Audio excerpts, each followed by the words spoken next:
Appreciate that. Okay, did we have interpretation tonight? I don't think, can someone confirm that? Because I want to get them introduced. If we have it, I don't recognize. Going once, going twice. All right, okay, so, first off, we're gonna have a call to order. So I'll turn it over to our esteemed secretary, Ms. Christy Montavon, to do the roll call, please. Good evening. I am starting the roll call at 6:32 p.m. Miss Amy Meng Tsai.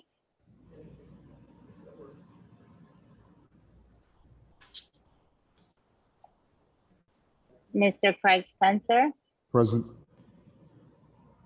Mr. Shamel Lawrence. Here. Miss Christy Angel. Here. Miss Christy Montavon, present. Mr. Angel Morales.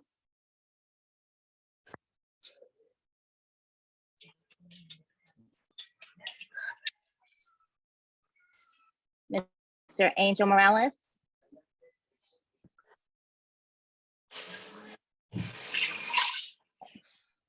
Miss Aisha Husbands.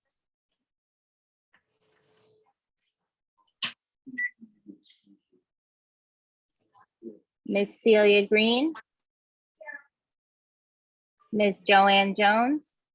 Present. Miss Patricia Jewett. Miss Constance Asiadu. Here. Mr. Morales is saying he isn't being allowed to unmute. I'm looking into that. Okay, so you know, he's here. Okay. And our student member, Miss Linnea Jennings.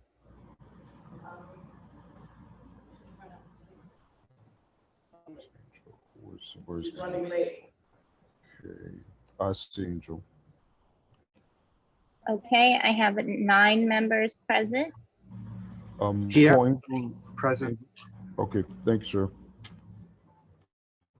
So that makes 9 total? Yes. 1, 4, 1, 2, 3, 4,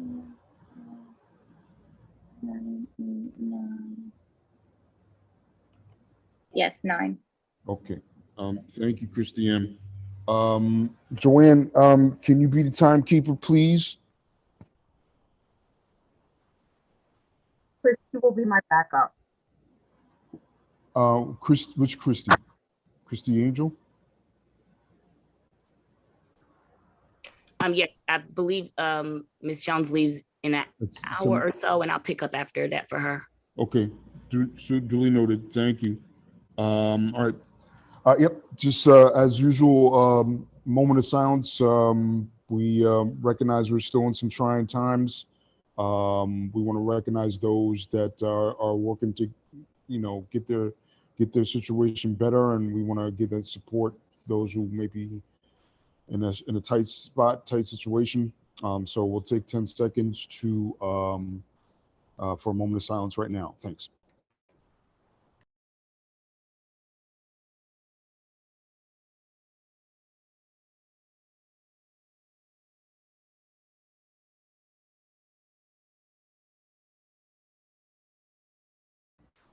Alrighty then. Thank you, ladies and gentlemen. Once again, welcome. Business meeting. We have, I guess I better share my screen. Just for the record, there are 4 of us in person because we weren't sure that things had to be hybrid, and then we have the other members that's in attendance are virtual. So we're looking to adopt the agenda. Let me just see if I can pull that up on the screen, and give me a moment so I could share that.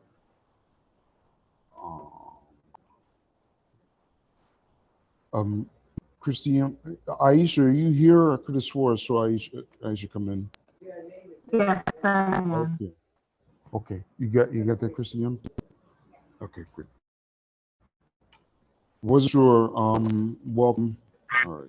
So, let's share the screen, Mr. Spencer. Share L screen. No.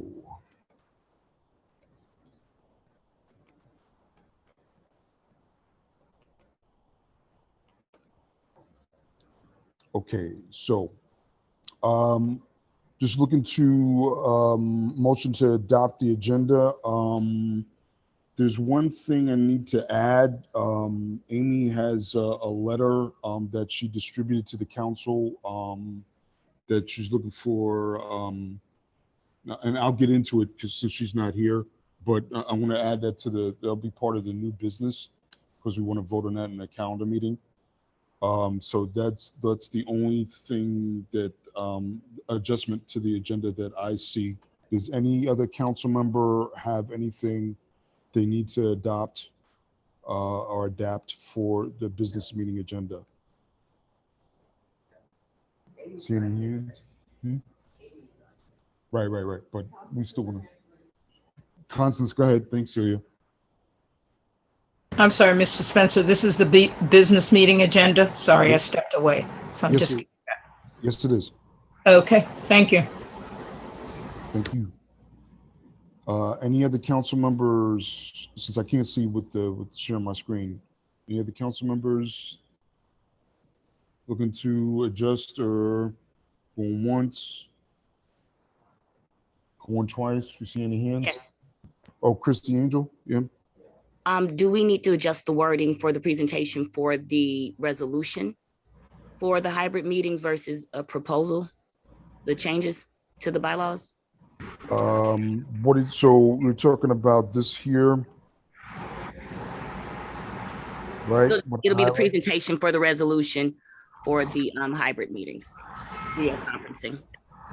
Yeah, presentation. Did you want to change something about that or? It's presenting a resolution. Okay. Presenting a resolution. Okay, got it.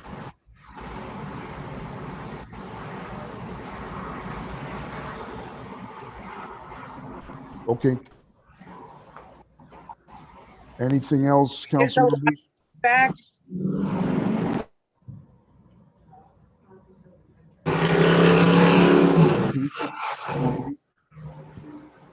Folks, please. All right, so if there's no other hands, we're just going to go into it because we have some minutes we have to read. So if there's no other objections, council members? Mr. Spencer, I'm sorry, my hand was lowered. I had it up. Just a correction for Miss Angel. The presentation is in a calendar, not business. Thank you. The resolution, that's where I was going to amend it, in the calendar agenda. Okay, no problem. Thank you so very much. Okay, I mean, it can be in both, but definitely has to be amended for the calendar. That's where it has to be presented. Thank you. Right. Yeah, and then we didn't get to that part. But yeah, we want to discuss it here a little bit, and then that way we can vote in the calendar. Right, yeah, so discussion was fine in this part. Okay, thank you. Okay, so, all right, we'll discuss it. There we go. All right. Anything else, council members, so we could just keep it moving? Any hands? Anybody? Anybody see any hands?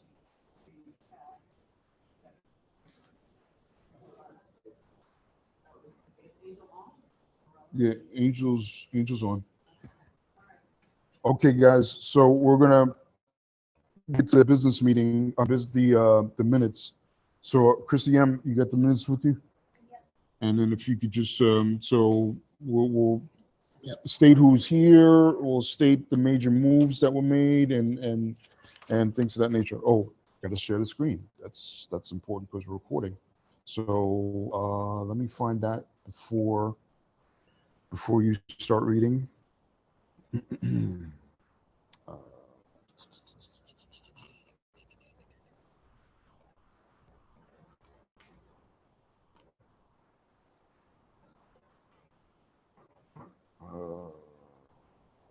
Here we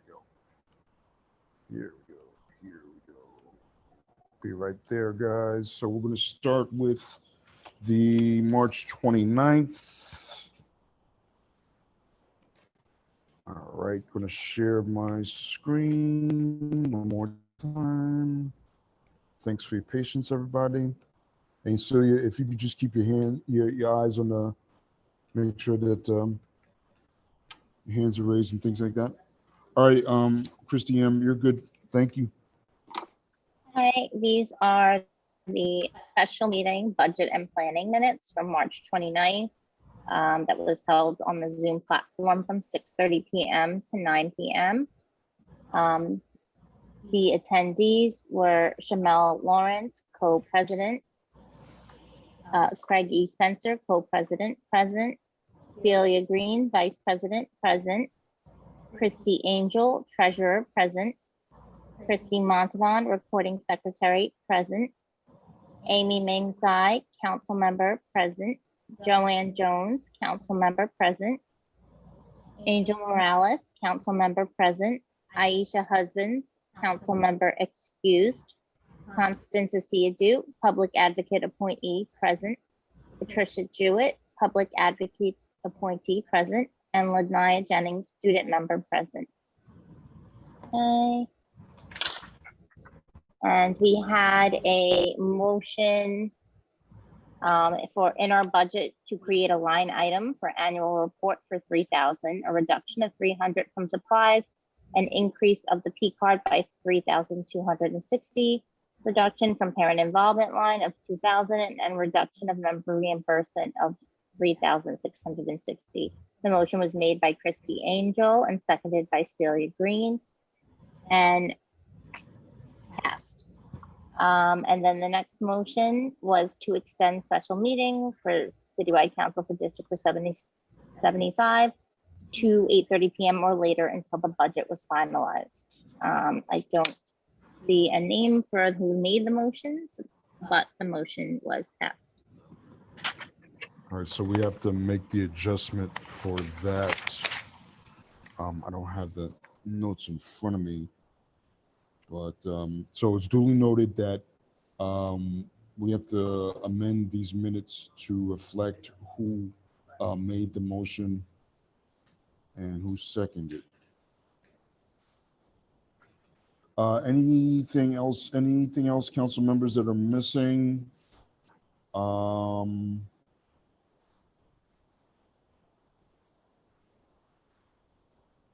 Christy, you see any hands? No, I was just looking on the motion paper I have to see if I have Celia Green and Patricia Jewett down as first and second to that motion. I was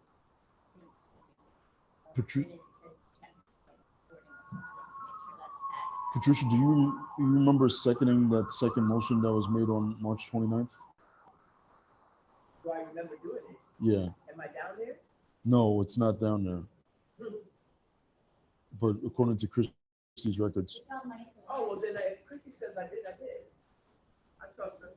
Well, I don't know if I trust myself.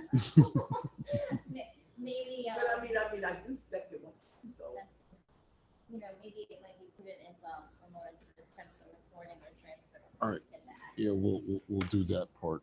Okay. Anything else that's missing? I don't want to stop sharing my screen because we got to go into the next minutes. So is any hands up that I can't see? Anybody raising their hands? Any council members? Anything? Oh. Also of note, folks, at the business meeting is no public comment. So it's just a council member reflection. So I just want to make sure you guys are aware of that. Also, we don't control in terms of, because it's being recorded, if there's screenshots being taken, that's not something that the council controls. So just please put your cameras off if there's something that you're walking that shouldn't be seen. There you go. Anything else before we move on to the next set of minutes? Because Constance, you good? You gonna make a motion to accept these minutes? We're going to do that in the calendar.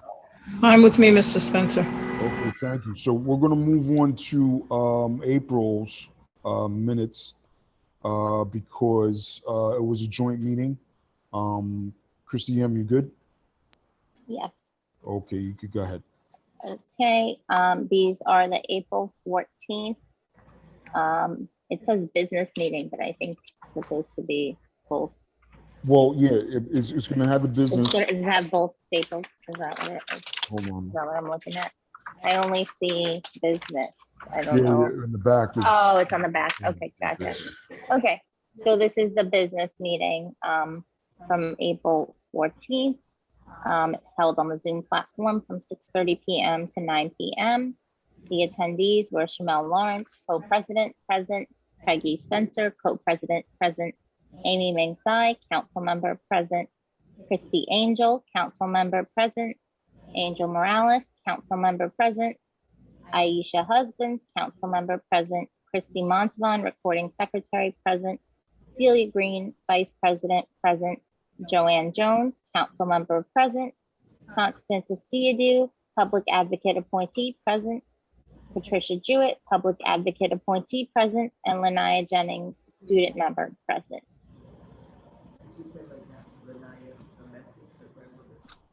Okay. And the actions of the meeting. Hold on. We had a motion to table the review of meeting minutes to the next meeting on May 4th. Motion made by Amy Ming Tsai and seconded by Christy Angel and passed with 11 votes for yes. We had a motion to amend our business meeting agenda for tonight and include speaker Mark Rampersant for 10 minutes. There was no roll call vote. Facilitator asked for any opposition or abstentions, and it was passed. That motion was made by Amy Ming Tsai and seconded by Celia Green. We had a motion to have Bloomingdale Playground as the council's first choice for the end of the year celebration location on whichever date is chosen by the council, made by Aisha Husband, seconded by Amy Ming Tsai, and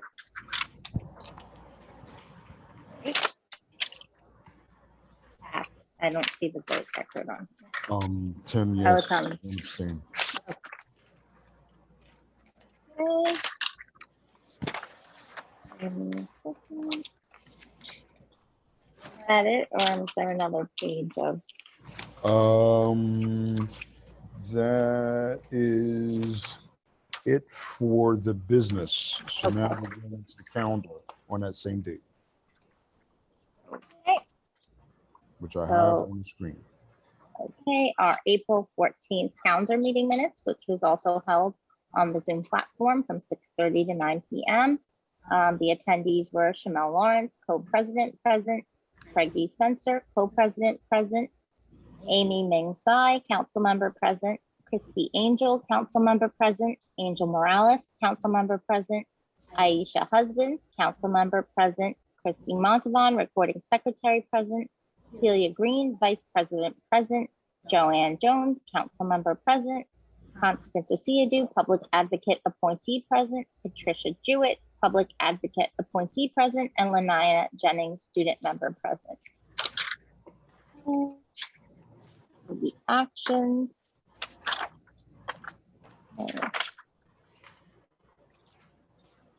A motion was made that Citywide Council for District 75 ratify the governance resolution. During this time, Mrs. Siadu had to leave the meeting temporarily, so she was not included in the vote. The motion was made by Aisha Husbands and seconded by Christy Angel and passed with 10 votes for yes. A motion was made to vote for Dr. Janiqua Burton to be primary writer for Citywide Council for District 75 annual report due June 22nd, and Mona Lisa Chandler to be an alternative. Mrs. Siadu was also temporarily off the meeting for this vote. And the motion was made by Christy Angel, seconded by Joanne Jones, and passed with 9 votes and 1 abstention. A motion was made to postpone tomorrow's space check-in and reschedule to a later date. That motion was made by Celia Green and seconded by Amy Ming Tsai and passed with 11 votes for yes. A motion was made for Citywide Council for District 75 to hold a virtual conference on either May 14th or May 21st from 9 a.m. to 1 p.m. The motion was made by Amy Ming Tsai and seconded by Christy Angel and passed with 11 votes for yes. A motion was made for the Citywide Council for District 75 to have the end of year celebration on the best Saturday available in June either on June 4th, June 11th, June 18th, or June 25th. Ms. Green had stepped away during this portion of the meeting, so she was not included in the vote. The motion was made by Amy Ming Tsai and seconded by Christy Angel and passed with 10 votes for yes. A motion was made to have Bloomingdale Playground as the council's first choice for the end of year celebration. Location on whichever date is chosen by the council. Ms. Green was also away for this vote. The motion was made by Aisha Husbands and seconded by Amy Ming Tsai and passed with 9 votes for yes and 1 abstention. A motion was made to have Matthew Sapelins, the council's second choice for end of year celebration location, and Washington Market as the third choice on whichever date is chosen by the council, contingent on safety measures. This motion was made by Aisha Husbands and seconded by Joanne Jones and passed with 10 votes for yes and 1 abstention. A motion was made for Citywide Council for District 75 to have a hybrid award ceremony on Friday, June 17th. This motion was made by Celia Green, seconded by Amy Ming Tsai, and passed with 11 votes for yes. And then a motion was made to move to an executive session made by Ms. Patricia Jewett and seconded by Celia Green with 11 votes for yes. Okay, thank you, Christy. Council members, besides any spelling errors, I see some spelling errors, maybe some grammatical errors in there. Anything else that's missing that needs to be corrected? So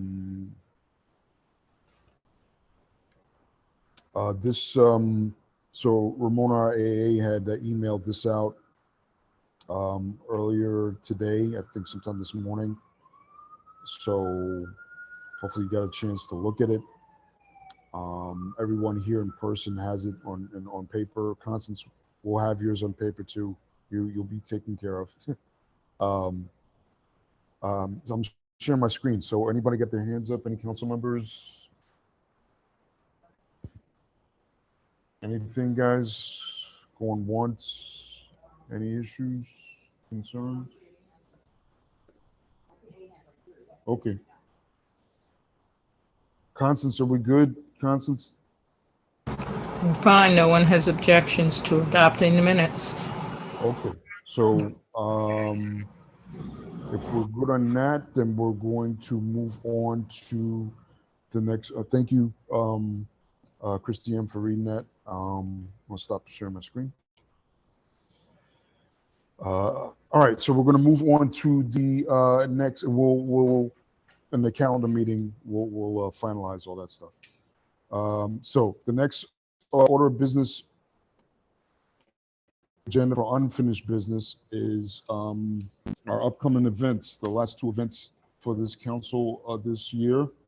Our awards dinner on this coming Friday, and our end of the year celebration on next Saturday, the 25th. So Christy Angel, our esteemed treasurer and outreach chair extraordinaire, you ready to go? Yes, sir, I am ready. So far, unfortunately, my co-chair Amy Ming Tsai isn't here, so I'm going to try to give brief updates. For the dinner, I will start out with, we are doubling back on our RSVPs. I'm not sure why some people didn't get it from the outreach Gmail. So we've spent time making phone calls to principals, parent coordinators, parents, trying to make sure that everyone on the list has been reached or touched in some manner via email or phone call for attendance. And we are having those RSVPs roll in. I'm going to try to see if I can get a finalized number, hopefully by tomorrow, if I'm being honest. The thing, let's see, the next part about the dinner, we do need volunteers who might be willing, just a couple. Amy and myself so far are willing to help set up, but we would need them to show up at 3:30 p.m. to P369 to assist us if anyone wants to help set up for the dinner. Also, 2 confirmations. Our poet, are we, Mr. Lawrence, are we confirmed with the poet and Mrs. Siadu? Are we confirmed with Jumani Williams? Miss Angel, I did receive the response from the office yesterday evening, and they said he will not be able to attend. He is campaigning for governor So they want me to extend the apologies to the council and still consider him for future, any future awards or any speaking engagements with us. Okay, thank you so much. Ms. Yeah. Montalban? Hi, Christy. I was volunteering to help you set up on Friday since I Thank took you the day off. so much. Okay, I will add. And Miss Jewett is also volunteering as well. Thank you, Ms. Jewett. Okay. Let's see, moving forward for the end of the year event. We are looking at vendors now. We're finalizing a few of them. It's been a little bit wonky with people pulling out and being in. So far, the people that are committed, it's the Special Needs Activity Center for Kids, ADAPT, Rolling Fury. They're going to put on a presentation for us, Spark Kids, and then NYC ID.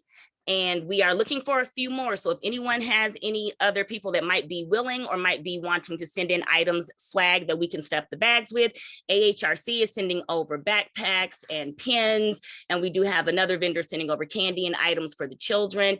We're waiting to hear back from YAI, QSAC, and Extreme Kids.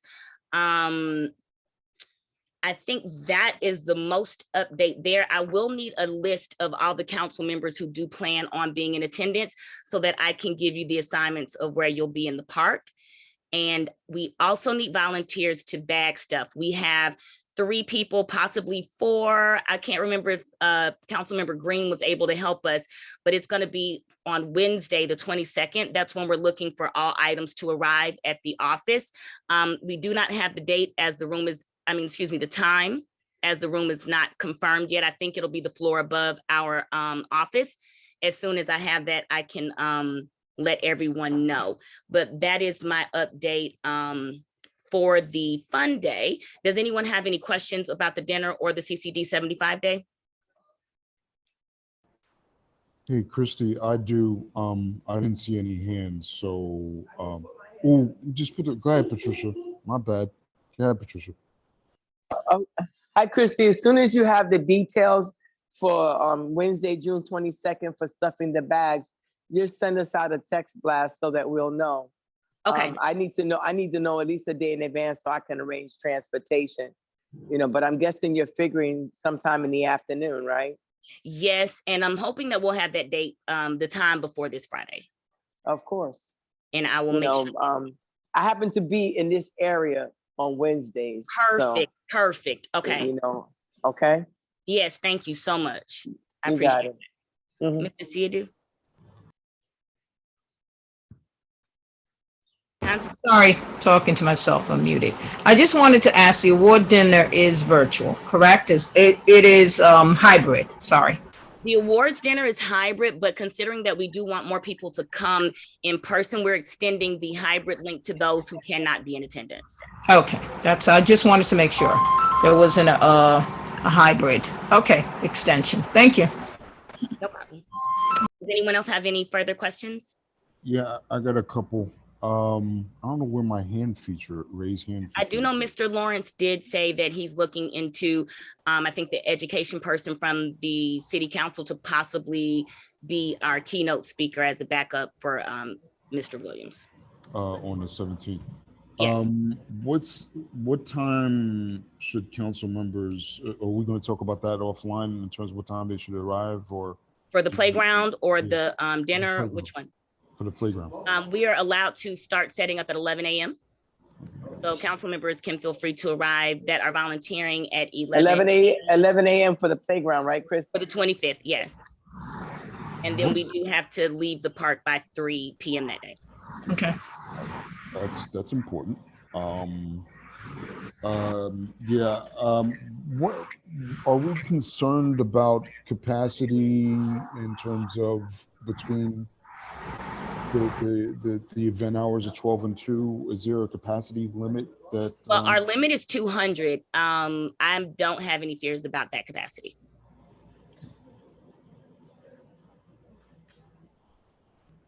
Sorry, I see Ms. Husband's hand. Go ahead, Mr. Spencer. I'm sorry. No, I was I just want to, how are we gauging? So the way you've distributed everything, you're not concerned about us exceeding that capacity? No, I'm not, because the playground is actually still going to be open for the public as well that day. So we're just going to be differentiating our people versus theirs, but the permit just doesn't let you go over 200. I don't think that we'll go over 200 in 2 hours. Right. Okay. Google that part. Just Google. Okay. BuzzFeed All right. access so you can have a Let me let Aisha, because I know her time is limited. Thanks, Christy Angel. Go ahead, Aisha. Welcome. Ms. Husbands, Yeah, good evening, everyone. good evening. Thank you. I just wanted to know in regards to the remind if we could have the Family Day event, because I didn't see that on Remind, and I'm not typically on social media, and for other parents that aren't on social media that are solely relying on the Remind app, if that could be sent out again. I think Ray is in charge of that. If that could be sent out again. Yes, absolutely. And we are, oh, go ahead. I'm just saying, I know that you do it on social media, but I think it's someone else is in charge of. Oh, yes. I hear what you're saying. We're planning on merging the parent coordinators list and sending it out to them as well on our own for outreach, just to make sure that the schools do get the information to cover any gaps or spaces. But we definitely can reach out to Sasha and Mr. Velez to get a little bit of support there. Okay, thank you. You're welcome. Are there any further questions? If not, I will turn the floor back over to Mr. Spencer.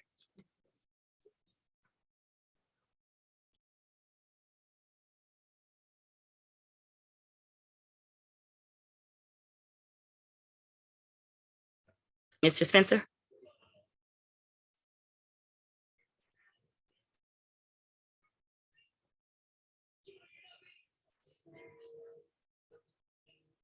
Is anyone able to ask Craig to unmute? He's trying to. His computer is acting up right now. Okay. My computer froze. Sorry about that. No worries. Thank you. Go ahead and say, if you want to say, Say it again. you want to say whatever over here, because they. Yeah, because they'll hear you. They'll hear you. I'm muted and they hear me. I'm good. All right. So are at the end of unfinished business. Anything else?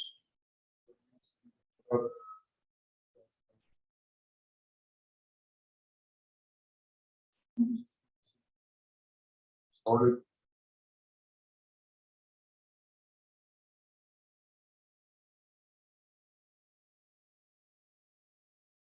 But I'm going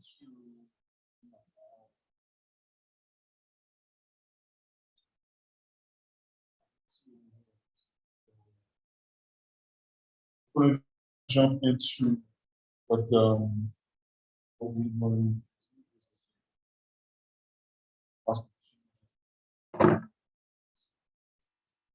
For those.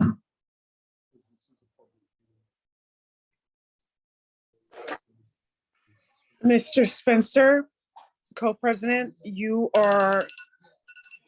audio is distorted and it's now muted and you sound far away. Can you hear me? Yes, that's a little better. All right. So we're done with unfinished business. We're into new business. And the chief part of this is just what we've learned recently.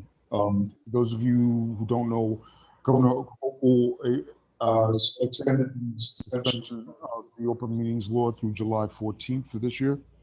But as a council, we've been advised, we had training on June 6th from FACE regarding making sure that we accommodate for when open meetings law and in-person resumes and we have hybrid meetings, and what does that entail? So our treasurer, Christy Angel, had put together to review what we should consider. So Christy Angel, I'm going to turn it back over to you, please.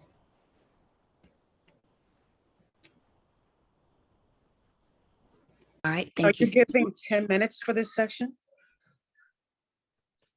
Yes, and I'm going to try to be precise and get in and out for us.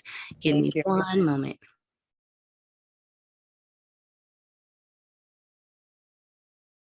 Do you want to share your screen? Yep, just pulling up the correct document. All right.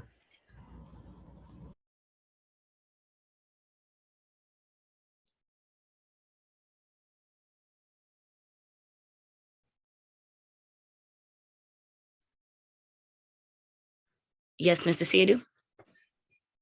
Are you going to read the entire document at this time? Yes, ma'am, I am. That should be saved for the presentation in the calendar meeting. So then we're just going to briefly discuss it, just Exactly. what You he can did. discuss Okay. details I'll on take it, back, but you should read it in calendar. That's where it's presented. Not a Okay? problem. Thank you. Not at all. You're so welcome. So basically, to piggyback off of what Mr. Spencer said, we have a couple of resolutions, a couple of procedures, templates that we have fitted for the council. Basically, what it will do is let you know what we need to do legally regarding public meeting, hybrid meetings with the use of video. In the documents, we'll talk about the definitions that has to do with that, whether we have to have 6 people in quorum, in person, virtually, and the different things that come with video conferencing. Additionally, on the other side, which will be another clip that I will share in the secondary meeting, we will go through what the procedures look like for having video conferences pursuant to the Public Officers Law, Section 103A. And I will keep that as brief as possible since I do have to read it later. All right. Thank you, Christy. And More than welcome. Constance, being that we have until, okay, let me just cut straight to the point. I'm thinking that, do we have to vote on this in the calendar meeting? It has to be presented and voted on in calendar. Let me just set you the ground rule. Also, in order for this to be passed, you have to establish a town hall, have a town hall for the resolution. So there are 3 steps. She's going to present it, the resolution, and the resolution can be altered and changed in this process, and public comment in the town hall can also result in changes. And then we prevent the final document. Hello? I'm sorry. Someone said something? Okay. No, go ahead. I heard an echo. Okay, and then the final document should be presented. If we're doing it today, initially, it has to be 2 calendar meetings, so July would be the meeting where you present the document for vote. Like the final document. But you have to have the public hearing before that to get feedback. Yeah. So what we're doing in the calendar meeting is saying that we're going to present it, and then where do we work on it? The bylaws committee, have a town hall, and present the final in the calendar meeting? Actually, the council has a town hall on the resolution. Right. Okay, it's not specifically the committee. If it can be done under the bylaws, but it's a council town hall on the resolution, because you are adapting the new steps to your meetings to the open meetings law. And it can be changed at that town hall. Yeah, you have to have the town hall to get feedback from the public and any additional changes, you know. So we're gonna have to come up with a date. Right, because there may be other people who want us to proceed, add other things to it. Because we serve a special needs population, we may also have to add other things that other councils may not necessarily. Us and CCSE have to look deeper into the law, but initially get the resolution passed, and then we need to make our adaptations, so. Okay. That's good. That's good. That's glad there's 10 other members. Thank God for you ladies. Thank you. And Ms. Angel's done a wonderful job with the resolution, actually. She's written too, so. Okay. All right, council members, any other comments? Let me step back away. Any other councils? Celia, you want to say anything? I'm not trying to put you on blast. No. You good? Good. Any other council members? Anyone else? Going once? Going twice? Okay, so that's it. Thank you, Angel. So we're going to move to a couple things that I'm presenting for council. And I'm going to be, I don't think we'll need 5 minutes because we want to get to the calendar meeting and all that stuff. So I just want to let the council know I emailed all of you. Let me pull it up on screen. Let me, that's going to be a little bit easier here. So bear with me. Bear with me, please. Okay, I'm going to share my screen. And ladies, if you could just watch the hands raised and stuff while I. Okay. So you don't have to vote on this tonight, but I thought out what our next calendars, our public meeting should be for the upcoming school year. I'm showing one on screen. Everybody here in the office has got it. It's in person. I emailed this to the entire council about 15 minutes, about 6:15 or so tonight. We're already established for the 13th of July and the 10th of August. And these are what I propose that we vote on in July in terms of what the rest of the meeting schedule should look like. And then in August, we could figure out what locations as a backup if, open meetings law and things of that nature. Usually our joint business meetings, our multi-meetings are usually a 6 p.m. start, and then our other meetings are 6:30 p.m. start. So I'll put that at the bottom there because I know today was an outlier. So just presenting that to you guys. Did anybody not get this? If you didn't, let me know, and hopefully we can review this and vote on this on July 13th's calendar meeting. Talk about it in the business meeting calendar. Any questions, folks? Any questions?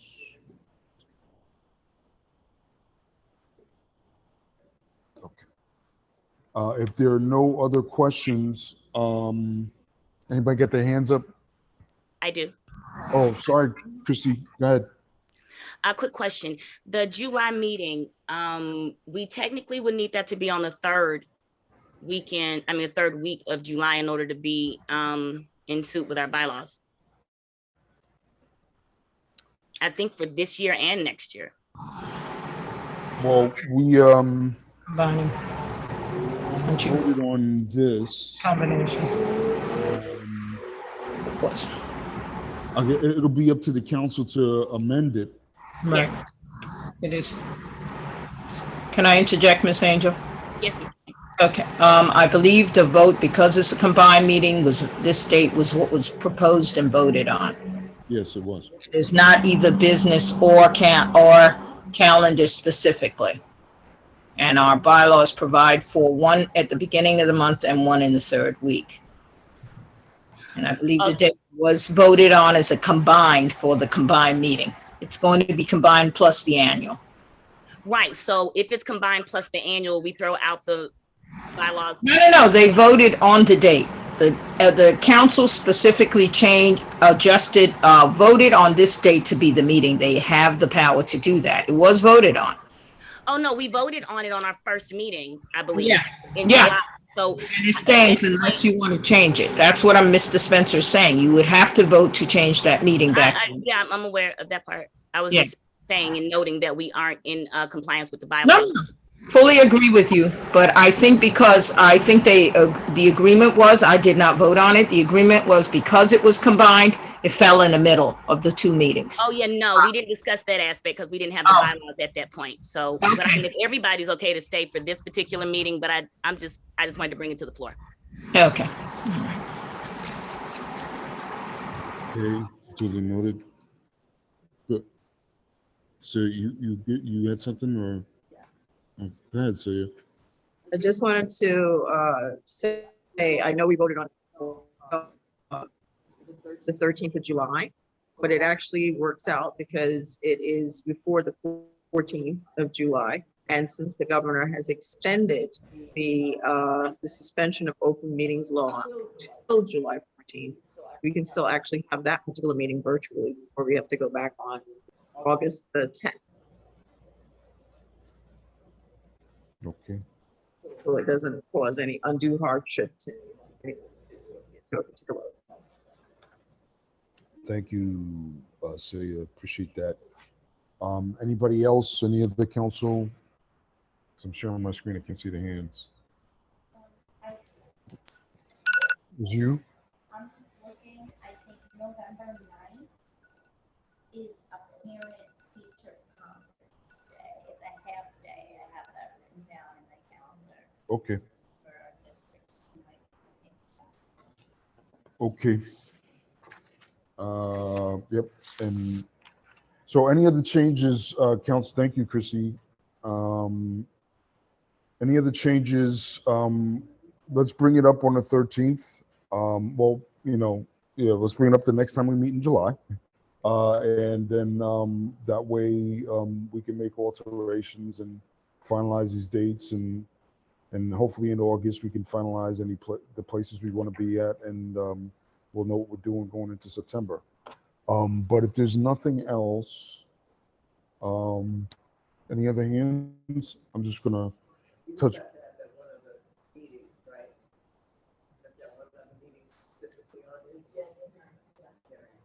Yeah, the hearing. Yeah, that's independent of this. Right, it's independent of this. We're gonna in the calendar meeting we'll take a look at that and figure out when the town hall date is. So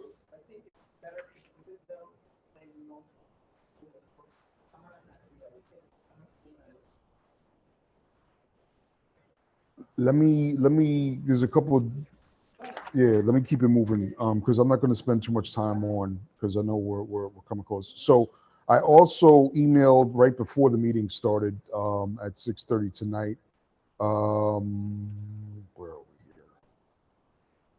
here?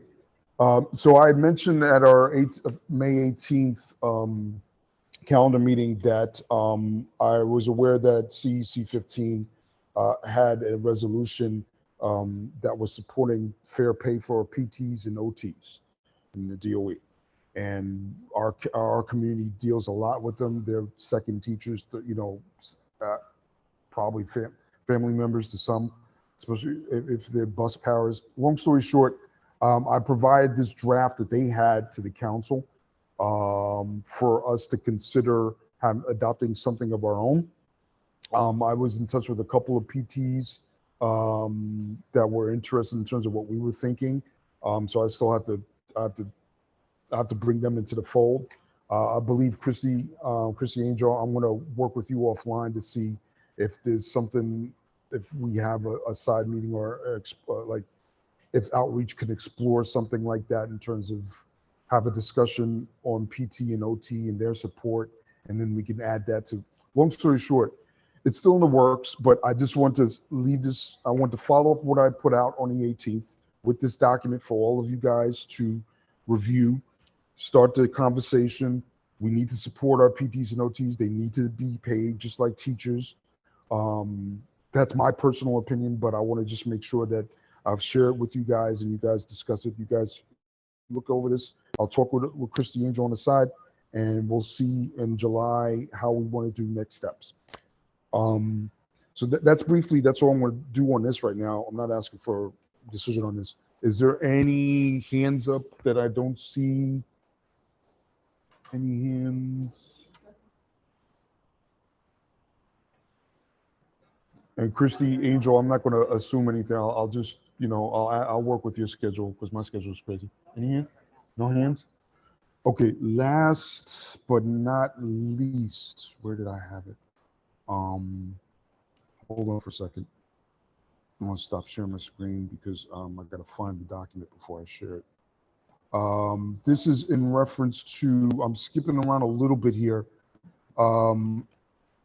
Christy Angel has brought it to our attention. Not only Christy Angel, I'm not trying to isolate her.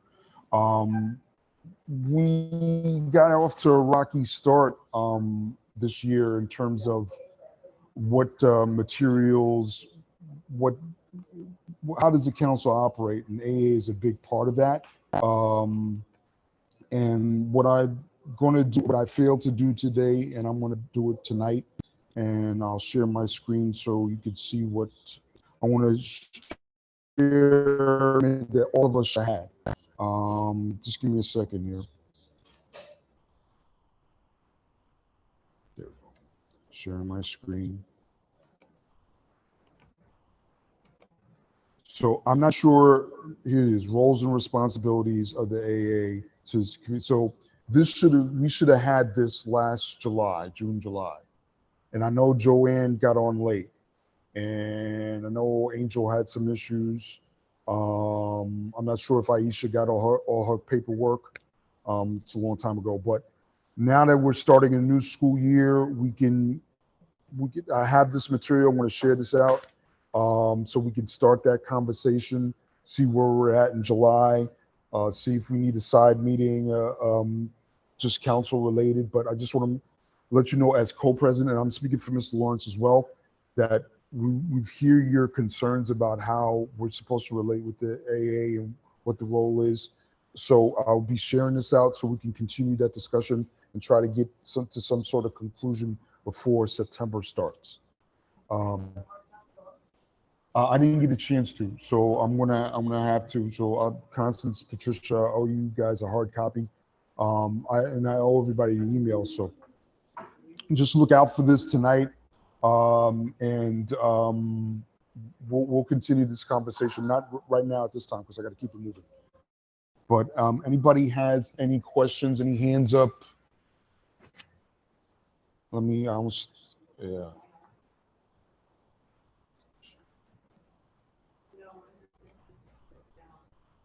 So Christy Angel, this is what I was talking about in terms of I want to make sure everybody gets this. Everybody's on the same page.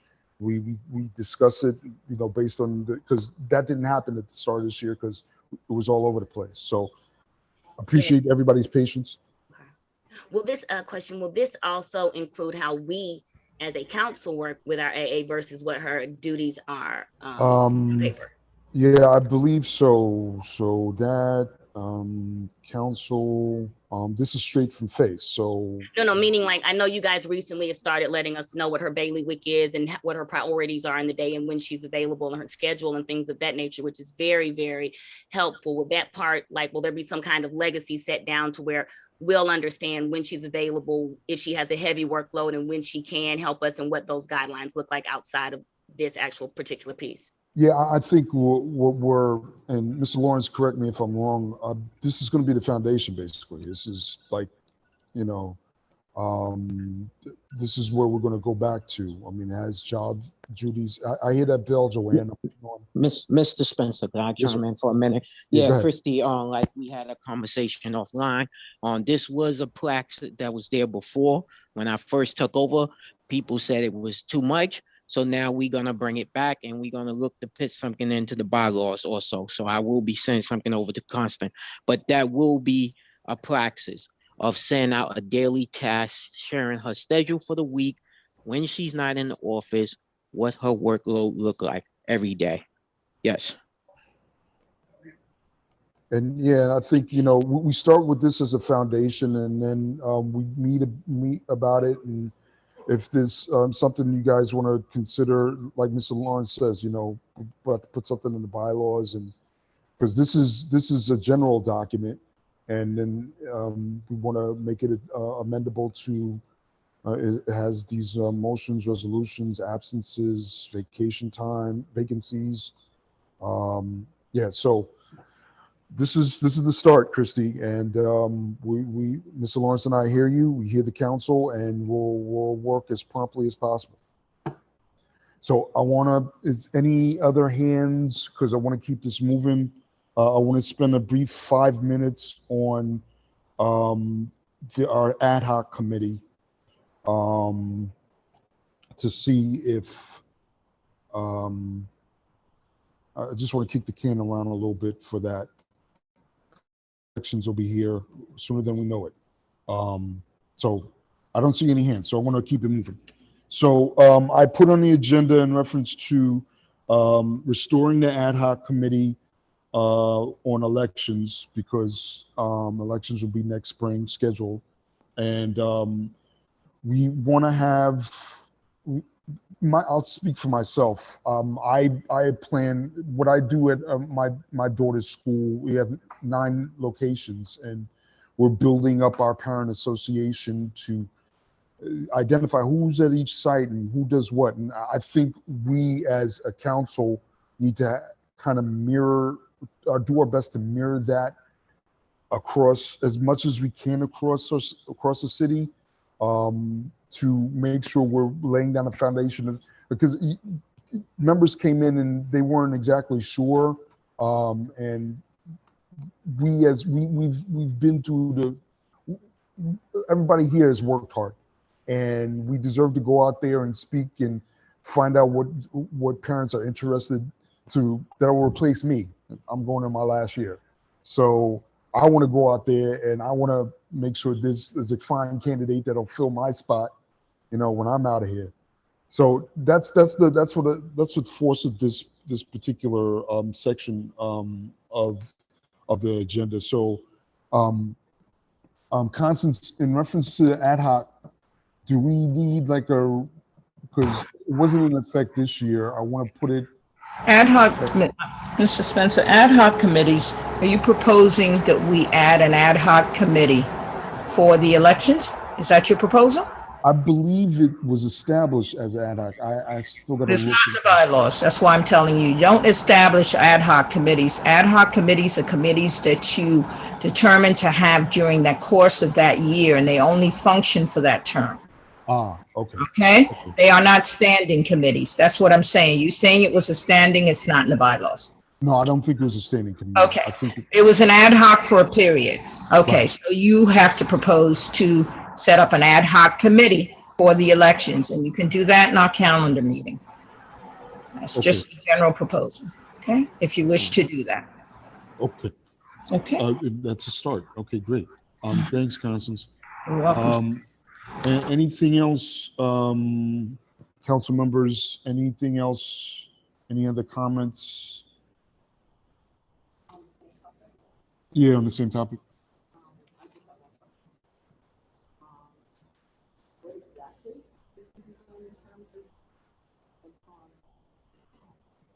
Well, I don't want to get too deep.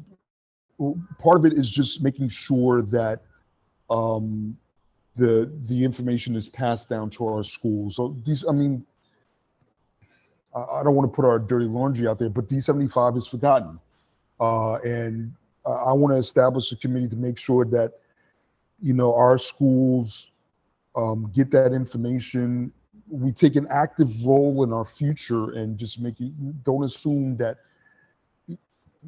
I don't know how to summarize it. Just we want to take more control of the process based on what is done in the past.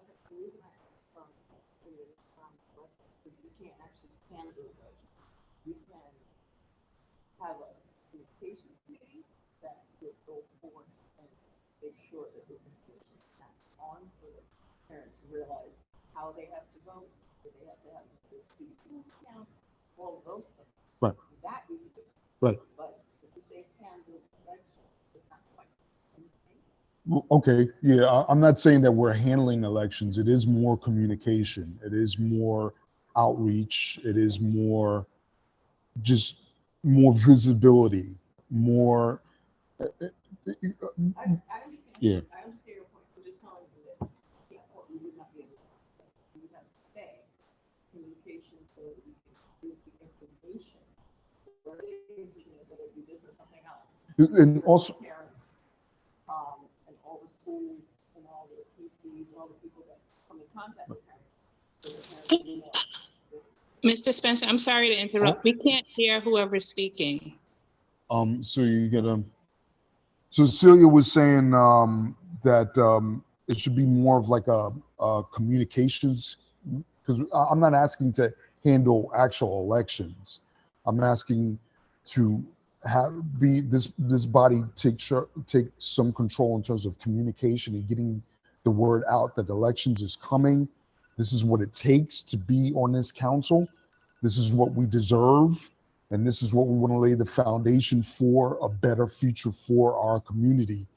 And we haven't done that in the past. The DOE leaves us lacking. And I don't want to, you guys that came into the council this time last year asking questions, I want to nip that in the bud. So let me just, because I'm trying to keep this moving. Thank you. Aisha, you got that? That's just it in a nutshell. I'm trying to keep this moving. I recognize Christy, but I just want to make, Aisha, you good? Yes, I understand what I agree with what she's saying, and I understand. Thank you. Thank you. Christy, It's Angel, just, go I ahead. wanted to know that we couldn't hear. Oh. The public couldn't hear. Yeah, sorry about that. So next time, so when you speak, you get the, okay. All right. I just wanted to say quickly, when we did have that one council seat open for that little space of time, we actually did post up the criteria and what we needed for District 75 when it comes to being a member. So we can definitely go back and add that kind of stuff when it's time for elections again. Yeah, I think it's just more along the lines of it takes a little bit longer for us. There's a lot of more work that we have to do in our lives to take care of our kids. We're not necessarily thinking about it, but we've been here. We've been. I don't want to keep beating the drum. Let me. No, I mean, because you don't want to scare people off either. Because we were new and we didn't know. We've kind of done well, but I do hear you absolutely. Yeah. Absolutely. So let me keep it because it's 7:30 and a couple of things we want to. Yeah. Any other hands, council members? And this is the beginning of the process, right? So I'm not looking to spend a lot of time. We could vote on what we're going to do, and then we could follow up in July. But thank you, Christy, for pointing that out. That yes, you did put that work out there, and that's the thing, right? Like you did it behind the fact. It should have been done last May, last April, last January, right? Learning that. Like, let's take care of that now. So come time next July, next August, next September, we don't have to worry about that for the next term. All they got to do is that they know what is. Anyway, I can go on. I can hear Mr. Lawrence screaming at me right now. All right. So any other council members? Because I can get passionate and I got to keep it moving. All right.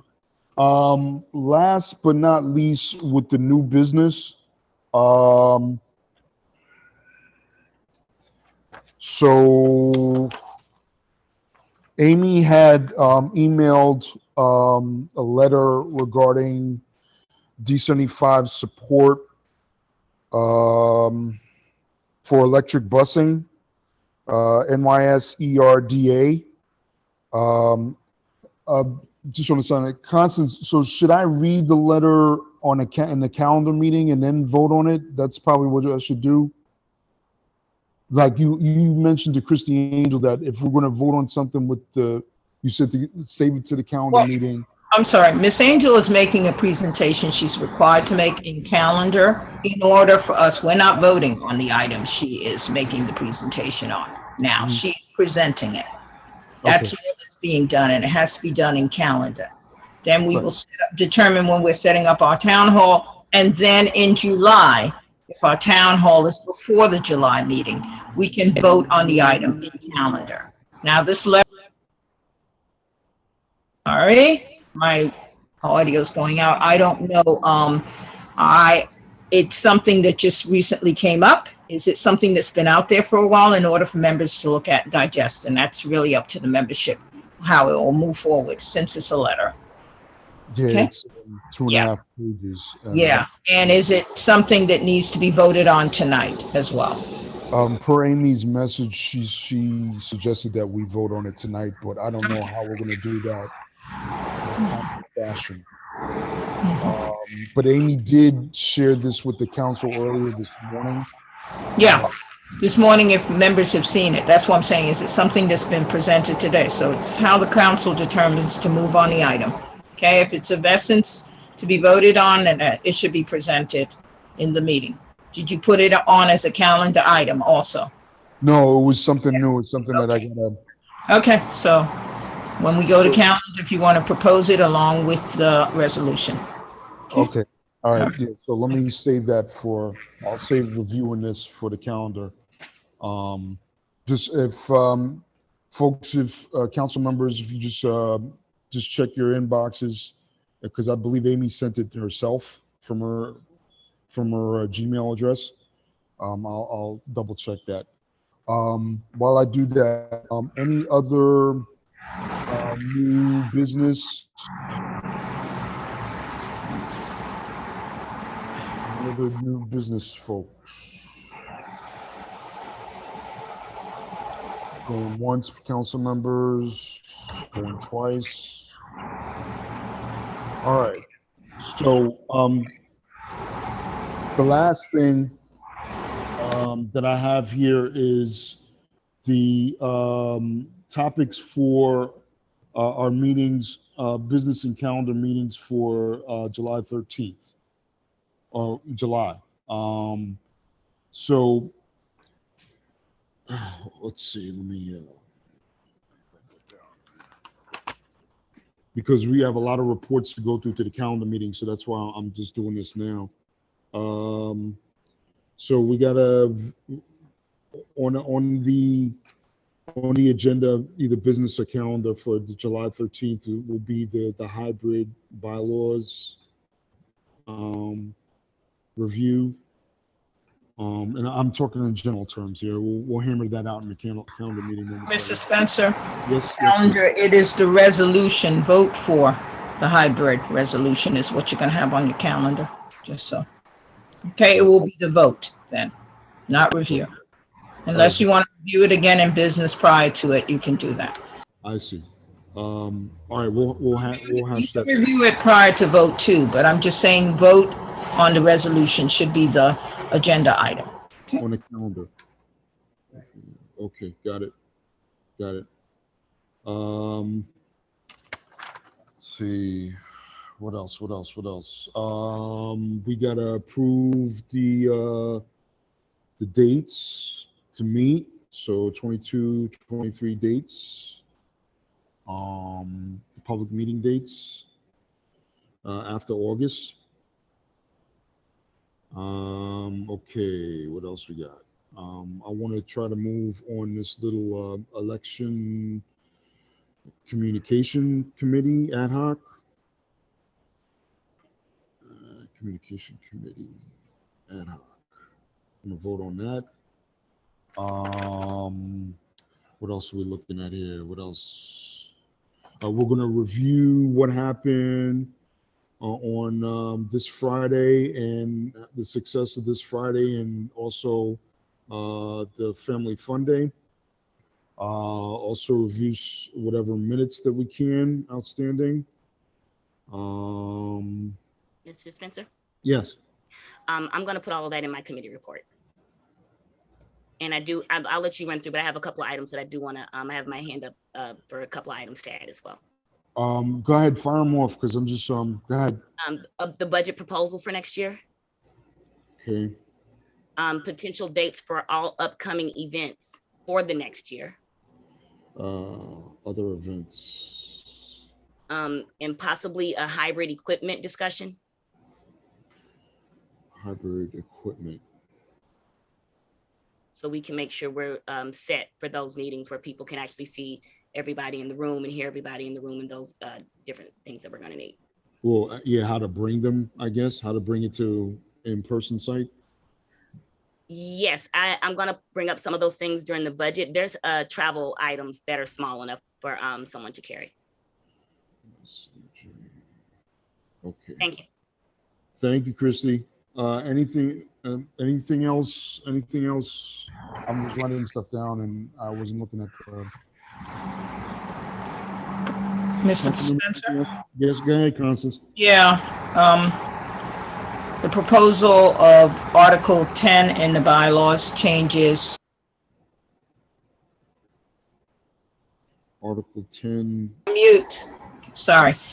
Grievance protocols and code of conduct. Has to be done in a calendar. And code of conduct in the calendar. Presentation. Alrighty. He also should be voted on in August meeting.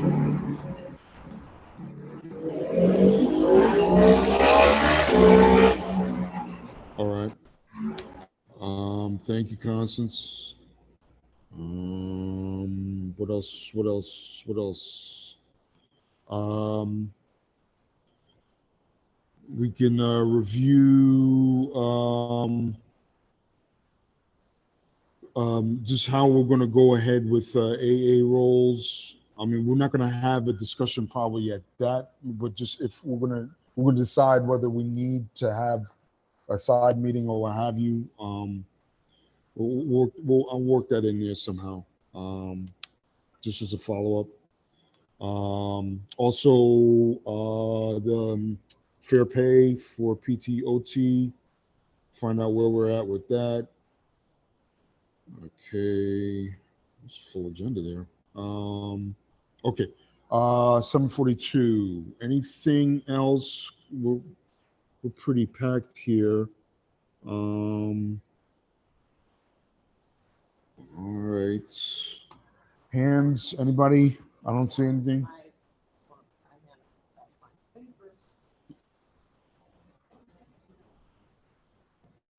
You got it. I'm gonna go with, because we did not have an opportunity to. Still muted. Yeah, I'm mute.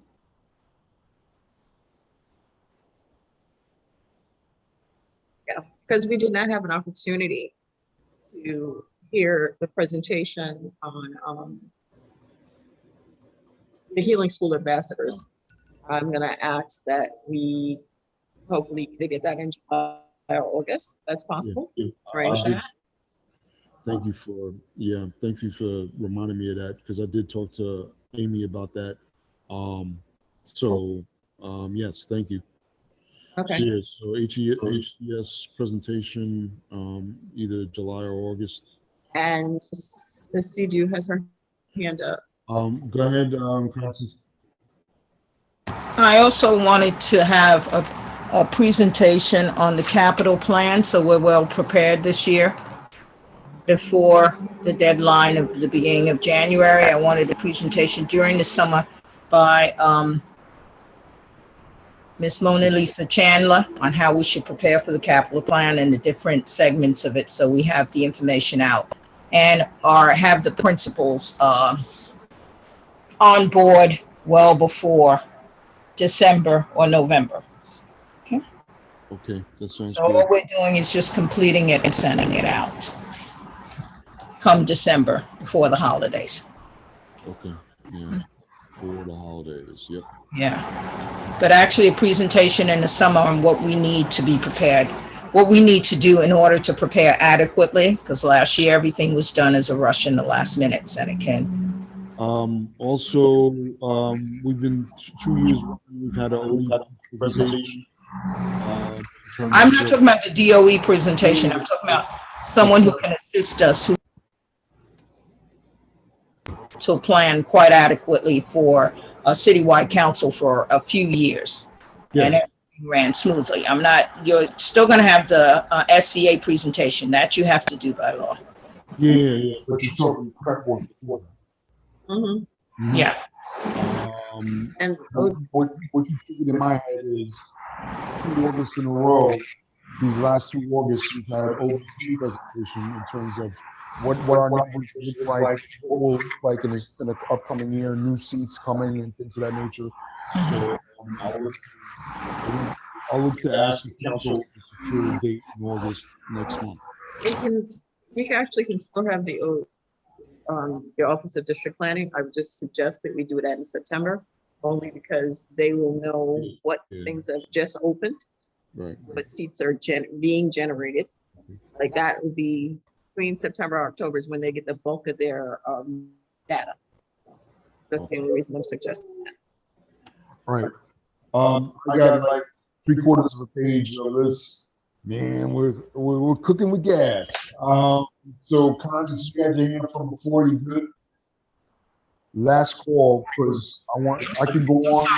Mr. Spencer, sorry to interrupt you because you're not coming in clear on my device. Could you just state what you just said a moment ago? You were garbled for me. Yes. So I'm gonna end this. I want to tie this up in a bow right now, so we can go to our calendar meeting, because I got 3/4 of a page, and I can keep going on, and I don't want to do that. Fine with me, Mr. Spencer. Right. So here, this is what I have for possible topics for a business encounter meeting next month. So hybrid bylaw review and a business meeting, a resolution, and a calendar meeting. Vote on that. Vote on the next school year's public meeting dates. Vote on having an ad hoc committee for election communications. Vote on, you know what, review, and Christy Angel says she has it in her report, but the next time we meet, we're gonna want to find out how the award ceremony went, how the family fun day went. So that should be on the agenda, but Christy will naturally report on that. Review any outstanding minutes, because May is next. Budget proposal review. Other events, like we had our, what did we have in May? We had the conference, like if we're going to hold conferences, include NYC, or we're going to do that. So that schedule, how do we plan for that? Hybrid equipment to bring with us when we meet in person. Article 10 review and resolution on grievance and code of conduct in the bylaws. Next steps on AA roles, reviewing AA roles. Fair pay for PTs and OT resolution. Healing Center Schools presentation. Capital planning by Ms. Chandler. Constance, I'll get your the name later, but capital planning before the end of this year. And ODP special meeting, either in August or September. Whew, that's a lot. Yeah. Because we have an annual report this time, we actually have to vote for these things. Oh, shoot.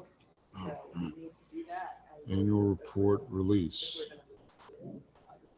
August. That's the one of those 2 days. Goodness gracious me. There we go. All right, so thank you. And I'll try to I'll put something together and get that emailed out by the end of the week, or else Mr. Lawrence is going to come see me. So that's it. Can anything else outstanding for business, so we can get into the calendar meeting? Going once, going twice. Can I get a motion to adjourn this business meeting? Can I get a second, please? Okay, so it's duly. Any objections, abstains, all that stuff? Okay, so 7:50 p.m. Adjourned. Patricia put it up and Celia backed it. All right. So, yeah, so we gotta get out of here in an hour. So I'm gonna go right into the calendar meeting. We're gonna do the roll call for that. So it's to start at 7:50 p.m. And Christy M., when you are ready.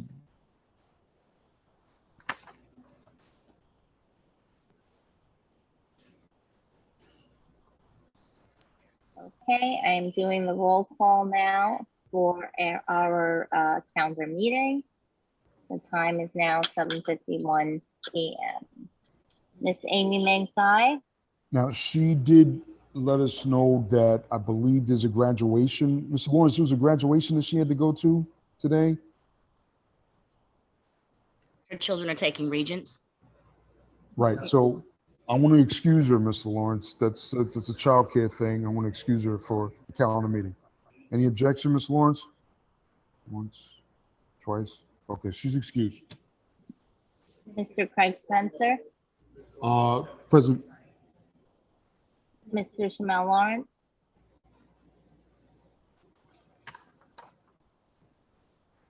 Mr. Shamel Lawrence,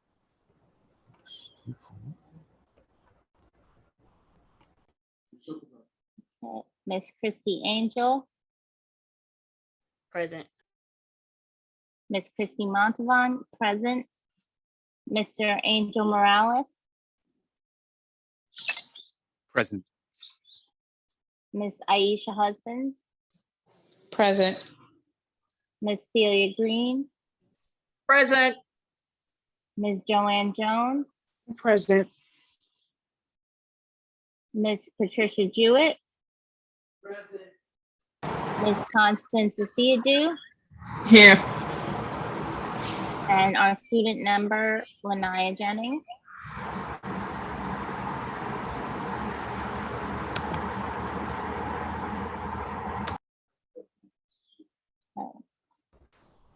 And I don't see Mr. Lawrence either on the platform. Anybody else see Mr. Lawrence on the platform? Let's see. All right. Okay, we have 9 members present. If anyone comes in late, please just let me know the arrival time. Will do. All right. Thank you, Christine. So Joanne, you still got to go, Joanne? Because I thought you were out. Yeah, I passed it on to Christy for the timekeeping. I will try to manage and manipulate both meetings because I do want to report out for the safety committee if Aisha is unable to. So I'm here. And Christy's a backup. Yes, thank Okay. you. Thank you, ladies. Appreciate that. Yeah. Oh, here we go. Here we go. You got her? Yeah, so Amy's in at 7:53. Amy, you there?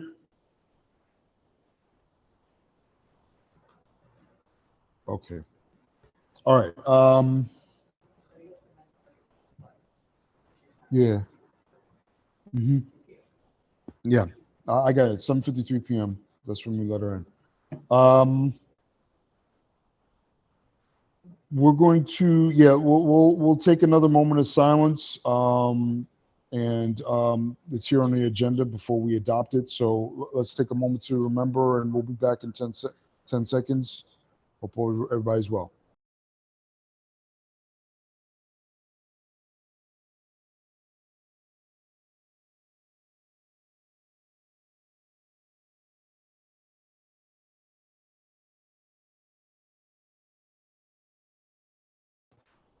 Okay, thanks, folks. We need that moment to breathe, right? There we go.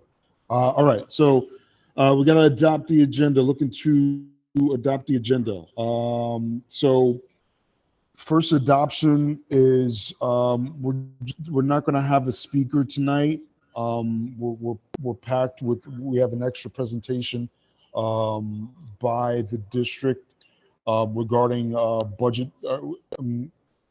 Is a stimulus presentation that Mr. Lawrence and I were reminded that has to be presented to the public. That's why we're going to remove the Healing Centered Schools presentation to make room for that, and also to make room for just voting on the busing letter that Amy has and the hybrid adoption. The hybrid issue. Let me just cut to the chase. So those are the 4 changes to the agenda. We're going to add 2 things to vote on, and we're going to remove the speaker in lieu of additional time for the district for a stimulus presentation.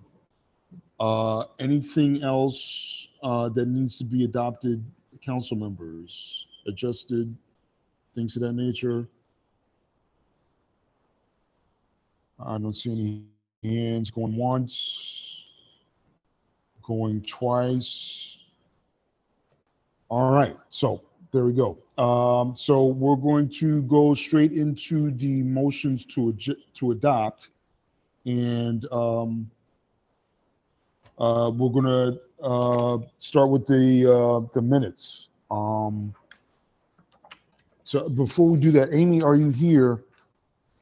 Because we read the minutes and you weren't here, so I just want to, before we vote on that, you might have to abstain or something because you weren't. Let me see. Let me see if I can ask her to unmute. Amy, Do you hear me? Good there evening. you go. Hey, Amy. Hi, everyone. Sorry for my lateness. I had to pick up my kids from Regions this afternoon. Well, they just finished, so I'm sorry. No, no worries. So we're gonna vote on these minutes, but you weren't here, so you can abstain with that. Yes, I will abstain because I did not actually read the minutes. They were sent out late, I believe, so I will abstain. Okay, all right, that's duly noted. So first I want to ask for a motion to adopt the minutes for the March 29th special I'm meeting. sorry, Mr. Spencer. Go ahead, Constance. Before you proceed, there was no motion for the agenda changes. You need agenda changes on this, correct? Right. Before you can proceed with the agenda, there should be a motion for the changes. Thank you. Or additions, please. Thank you. So just going back a little bit, sorry, folks. Can I get a motion to adopt the agenda with the changes that I stated? There's two additional things to vote on, and we're removing the speaker in lieu of presentation on stimulus. So can I get a motion? A motion to adopt the changes to the agenda, to the calendar meeting agenda. Thank you. Can I get a second? Second. Thank you, Patricia. Any objections? Any abstentions? Any debate? Any challenges? Going once. Trying to get Aisha back in here. You got her? Okay. Going twice. Okay, I don't see any hands or any objections or things to the nature, so we're going to proceed. You can try to let Aisha in, because that stinks. All right. So now we're going back to just getting these minutes voted on. So can I get a motion to adopt the special meeting minutes from March 29th, 2022 on budget and planning? Can I get a motion for that as read in our business meeting earlier this evening? Let me amend that, my bad. Can I get a motion to adopt the special meeting minutes of March 29th, 2022 with any grammatical and spelling errors that need to be corrected? All necessary changes, Mr. Spencer. That's what you need. Thank you. Which also includes just trying to find out who put up that second motion and who seconded it. So can I get a motion for that, please? I motion that we accept the minutes from March. Could you tell the screen we cannot hear her? She has to come on if she's the one motioning. She's coming. Keep forgetting to unmute. I moved that we adopt the minutes from special meeting from March 29th, 2022, pending any and all, any changes. Can I get a second? I second. Thank you, Constance. So I recognize Amy's abstention. Any other abstentions? Any Any discussion? Anyone oppose? Going once, going twice. I don't see any hands. I don't see any hands. All right, so let it be moved that the minutes from March 29th is adopted with any necessary changes that has to be made, including that second motion, who put it up and who seconded it. All right, so that's that. So moving on to the next minutes. Can I get a motion to adopt the minutes for April 14th, 2022? Is that the right date? Let's see if that's the right date. I thought it was the 13th. Bear with me for a second, guys. No, it's the 13th. Wow. Yeah, there we go. Good catch, Mr. Spencer. All right, so yeah, that's we have to change that date.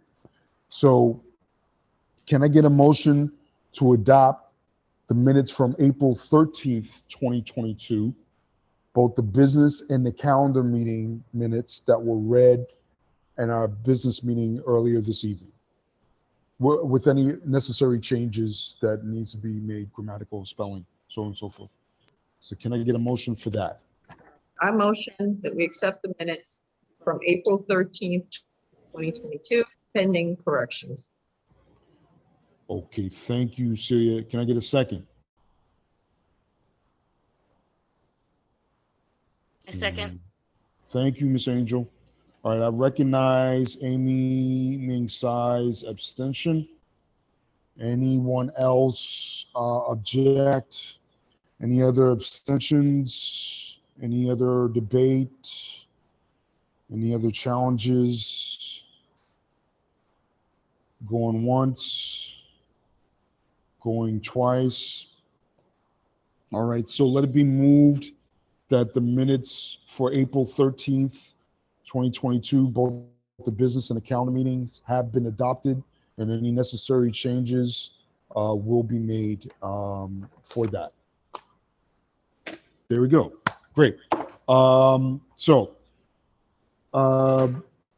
Chrissy, so what I want to do is I want to go to the letter first, because I think it's going to be actually, maybe not.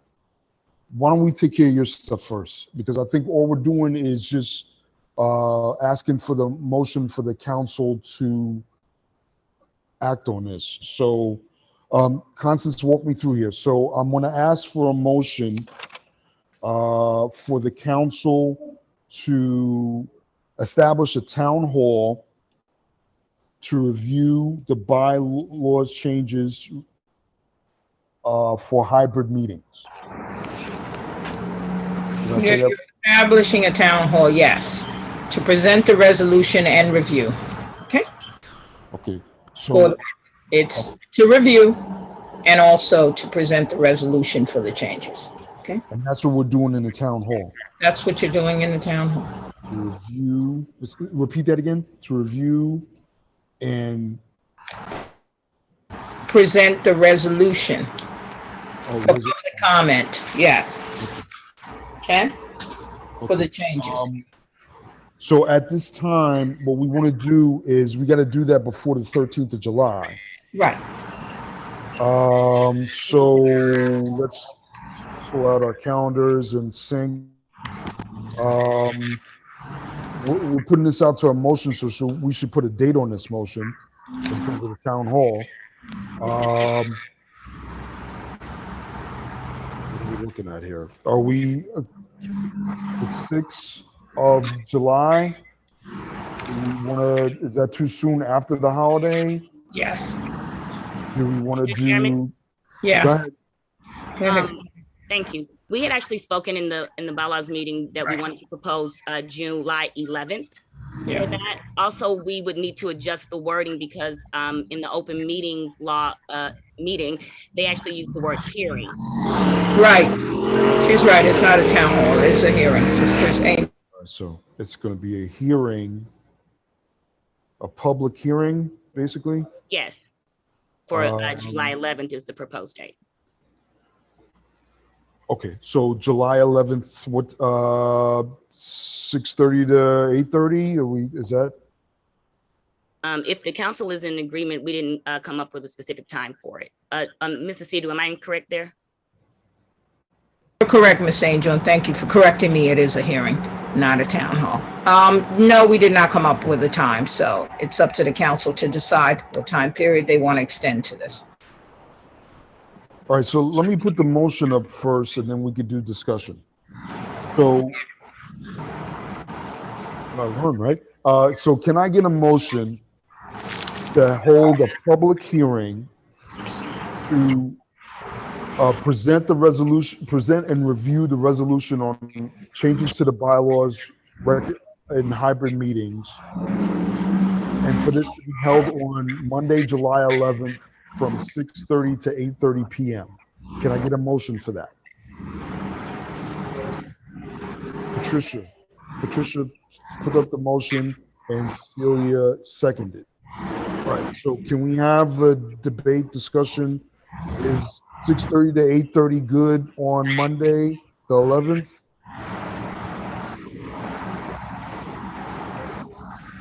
Oh, right. Virtual, because we'll still, yeah. So it'll be a virtual. Yeah, we're still covered. Yeah, we're covered for the 13th. Yeah. Anybody else? So we're looking at July 11th to have this public hearing from virtually from 6:30 to 8:30 p.m. where we're going to present the resolution on the changes to the bylaws reflecting hybrid meetings. We're going to present and review the resolution. I need some water. On the bylaws, changes to the bylaws regarding hybrid meetings. Council members, anything? Are we good with that? Anybody have any objections to that time frame? Virtual, 6:30 to 8:30, Monday the 11th, public hearing. We're going to present this to the public, and then we'll decide. We'll put it on. We'll have it on the agenda for the 13th, and then we could actually finalize it. All right. So going once, Christiane, get ready, please, because I need everybody to chime in. Going once. Going twice. Any objections? Any other discussion points? All right. Okay.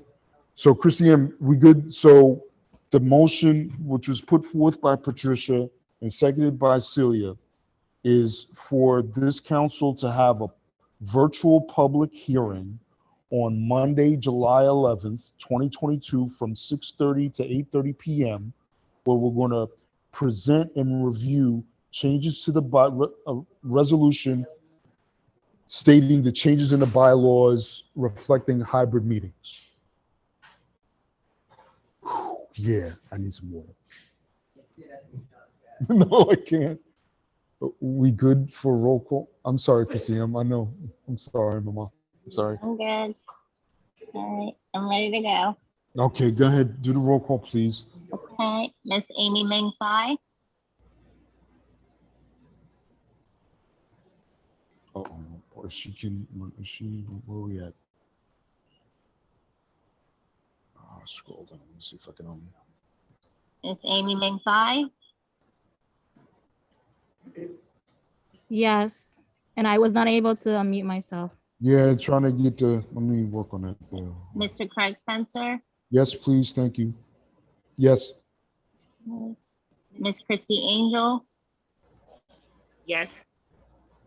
Miss Christy Montalban, yes. Mr. Angel Morales, Angel Morales, Bit of a lighthearted approach and to gain experience through every show. Angel,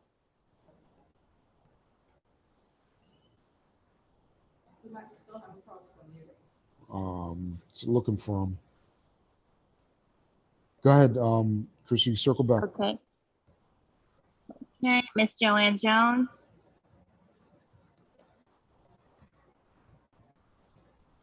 Yes.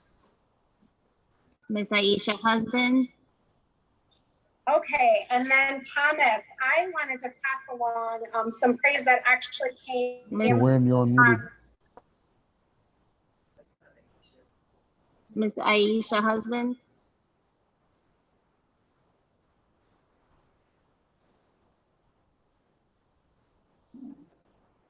Miss Celia Green, Yes. okay, Miss Patricia Jewett, Yes. and Miss Constance Asiadu. Yes. What's the tally so far? I have 8 votes for yes, the motion has passed. Okay. I see Angel here. Before we close that up, Angel, can you hear it? Did you vote? I'm sorry, I was having issues, but my vote is yes. Okay, so make that 9. Okay, so the motion is adopted to have it on July 11th, virtually 6:30 to 8:30 p.m. Thank you, Christy and Angel. Thank you, Constance. Okay, hey, Amy, we're gonna go through this letter here. Do you want me to share it on the screen? Can you tie this up a little bit? Because I was fumbling at the mouth, so I was wondering if you might be able to step in and give the elevator pitch to the council so we can vote on this, please. Sure. If you give me permission to share the screen. You don't have that with the. Let me see what's going on.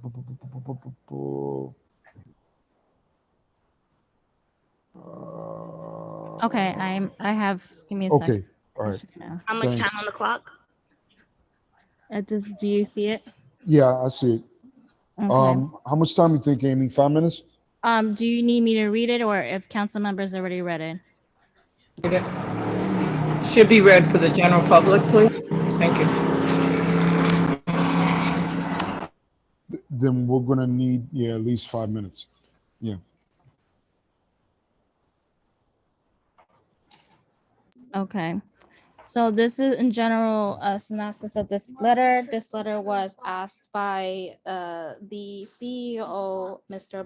Matt Berlin of Nice Bus, to support a grant that they are applying for the electric busing. As I mentioned in this year, the council has been working with Nice Bus and creating an advisory committee of parents to move forward with electrifying their fleet through Nice Bus. So in order to do this, they needed some of the funding in order to buy some electric buses and then to have it in their depots, and also to train their mechanics, their drivers and managers in this work so that it could be efficiently used for their daily routes. So this is a very timely, sensitive thing. They're asking us to support this letter that I have crafted. We actually collaborated to make sure that understanding of what their funding is for, and then what our needs are, and how this will support our community. So I will read this letter. Give me a second. I'm gonna scroll down. So to whom may it concern, the Citywide Council for District 75 is comprised of parents with children attending District 75 school and programs. We are officially elected advocates who are passionately committed to serving the students and parents of our district by addressing their issues and needs. We provide transparency as well as evoke and engage conversation and action on education, instruction, inclusion, transition, transportation, employment, and related therapy and services. We foster individuals' independence, opportunities, emphasize slight and respect for all children. The Committee on Busing for CCD 75 is committed to provide district-wide advisory oversight of students using all modes of transportation provided by the New York State Department of Education, other than transportation provided in a parent or caregiver's private vehicle or other transportation a parent or caregiver may take to transport their child to and from school and or program. The committee is also charged with advisory oversight of students' safety in and around school bus vehicle. We advocate for parents, caregivers, as well as school personnel where student busing and busing safety are concerned. We disseminate permanent information relating to these issues, recommend changes to chancellor rules and regulations, and when necessary, recommend legislative changes to New York State statutes. The New York City Department of Education District 75 citywide programs provide citywide educational, vocational, and behavioral supports and services for students with disabilities who are classified on their IEP in one or more of the following categories: autism, deafness, deafblindness, emotional disturbance, hearing impairments, learning disabilities, intellectual disabilities, speech or language impairments, visual impairments, orthopedic impairments, have a sustained traumatic brain injury, are multiple disabled, or are other health impaired. We currently have a register of estimating 26,000 students. The district consists of 62 school organizations, including serving home and hospital instruction, agency affiliated programs, as well as vision and hearing services. District 75 schools and programs are located in more than 380 sites in the Bronx, Brooklyn, Manhattan, Queens, Staten Island, and Syosset, New York. Give me a second, I'll scroll down.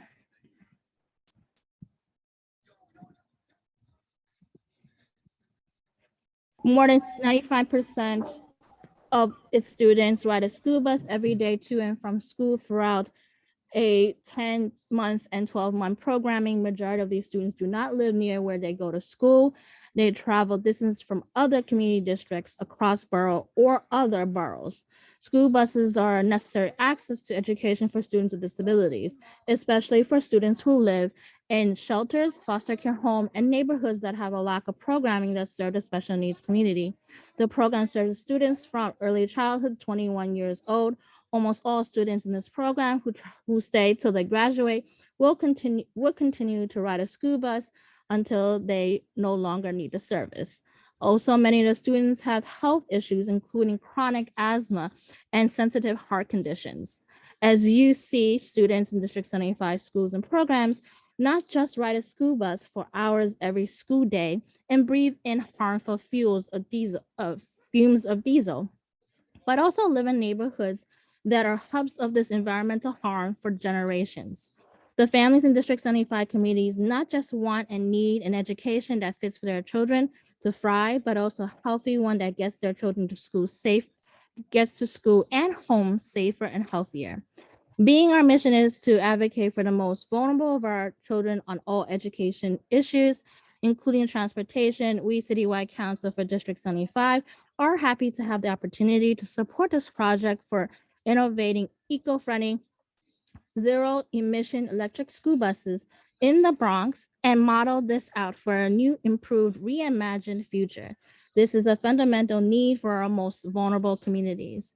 We support the application by the New York City School Bus Umbrella Services Incorporated, NICE Bus, for funding of the development to innovate solutions that would accelerate the deployment of zero-emission school buses in New York City, beginning and piloting in all environmental just neighborhoods in the Bronx that suffer from unacceptable high levels of contamination. The project will develop innovative solutions. The neighborhoods surrounding the Zuriga bus depot scores in the highest percentiles of diesel. Sorry, I just need to scroll down.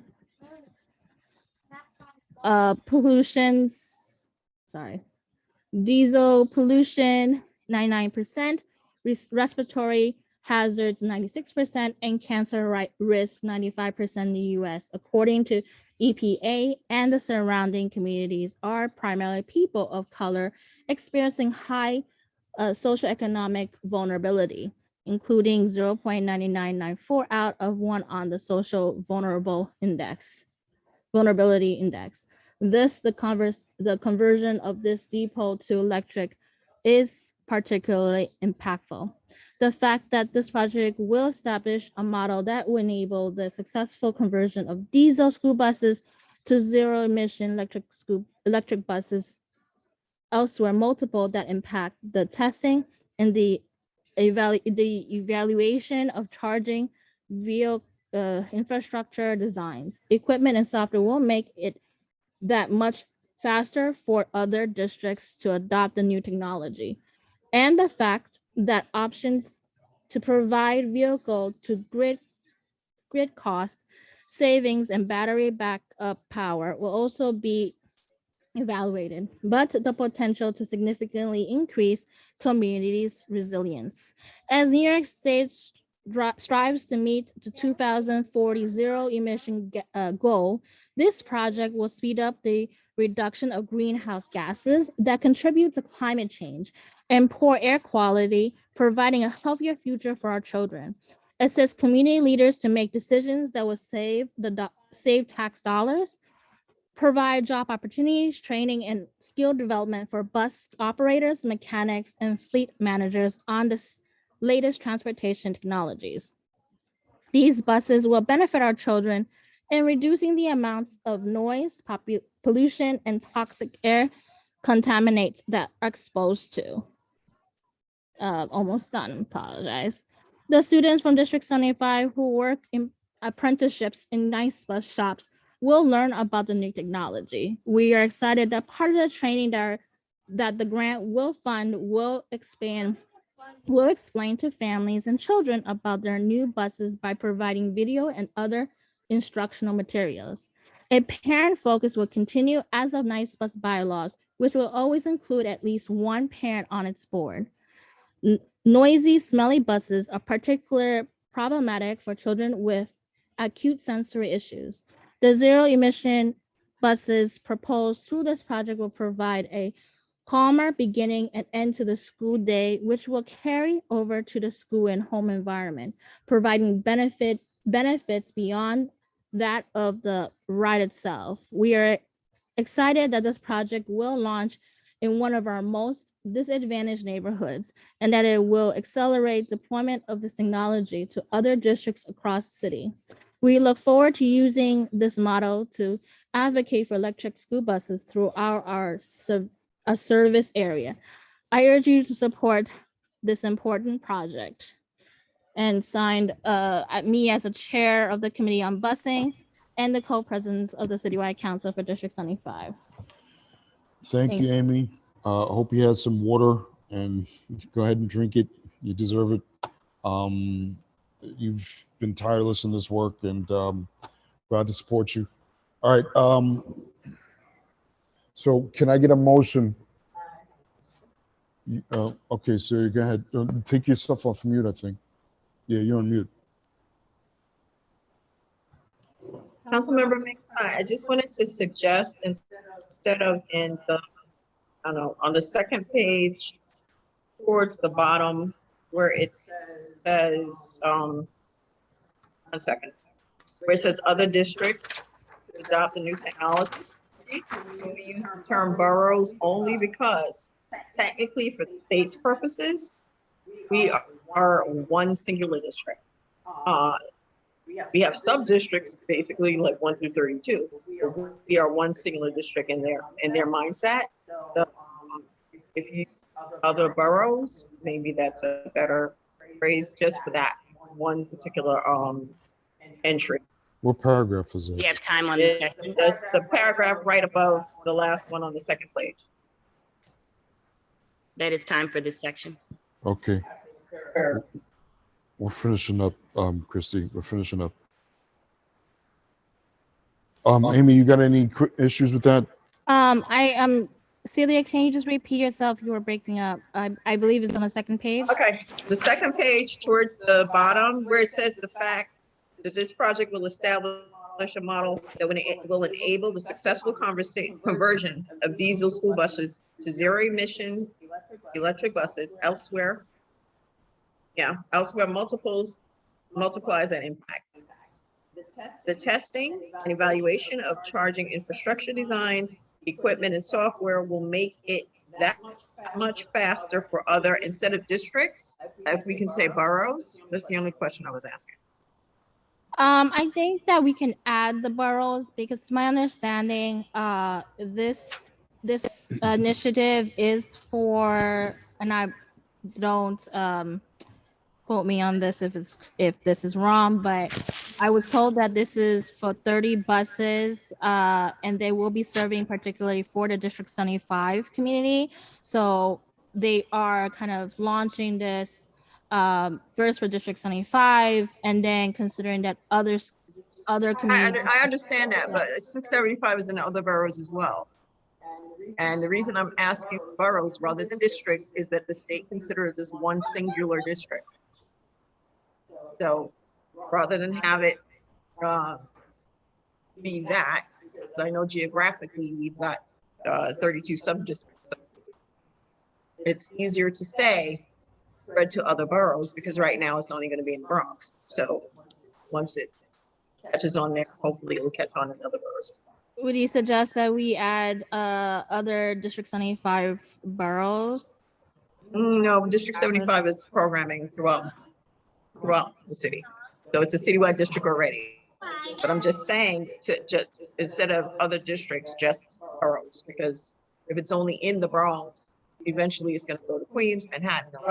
Yeah, I think is that they, I mean, I can ask Matt, but I think that they also wanted to initiate this so that their Gen Ed special ed kids in the community 1 to 32 are also part of this. So that's why I'm saying borough, because 1 through 32 does not exist in terms of the state. It's just one period. 1 through 32 is sub-districts based on geography. Okay. Okay.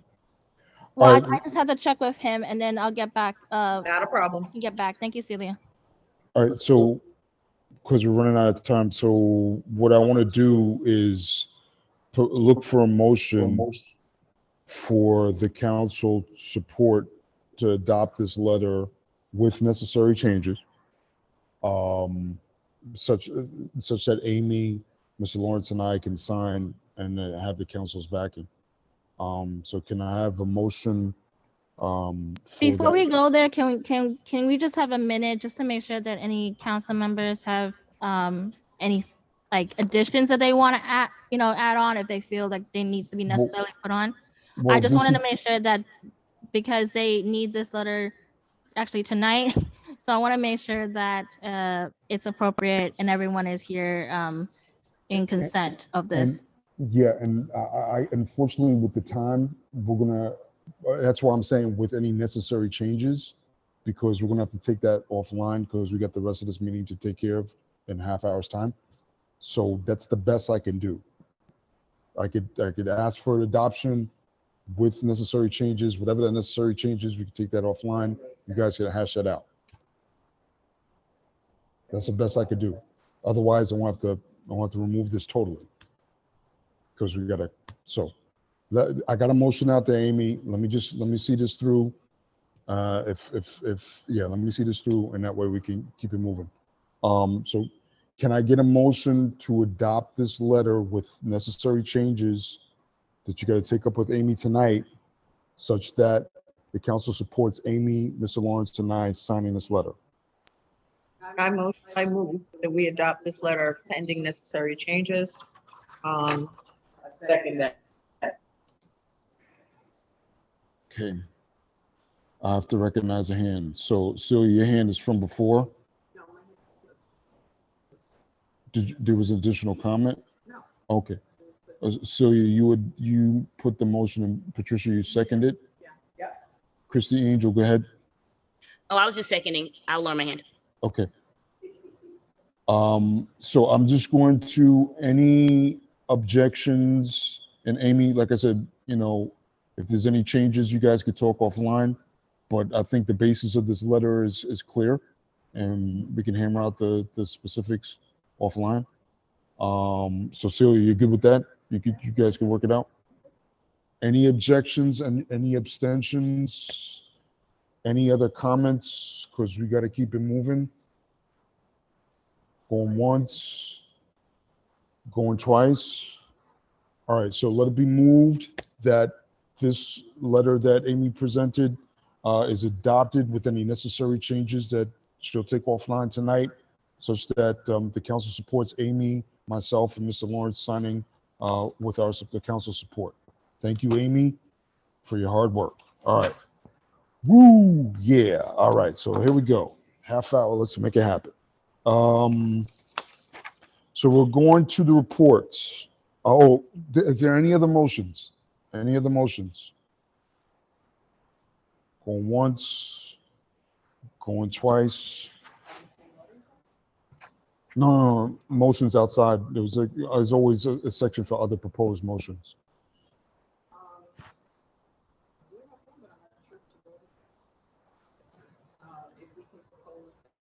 All right, take yourself off mute because people can't hear you.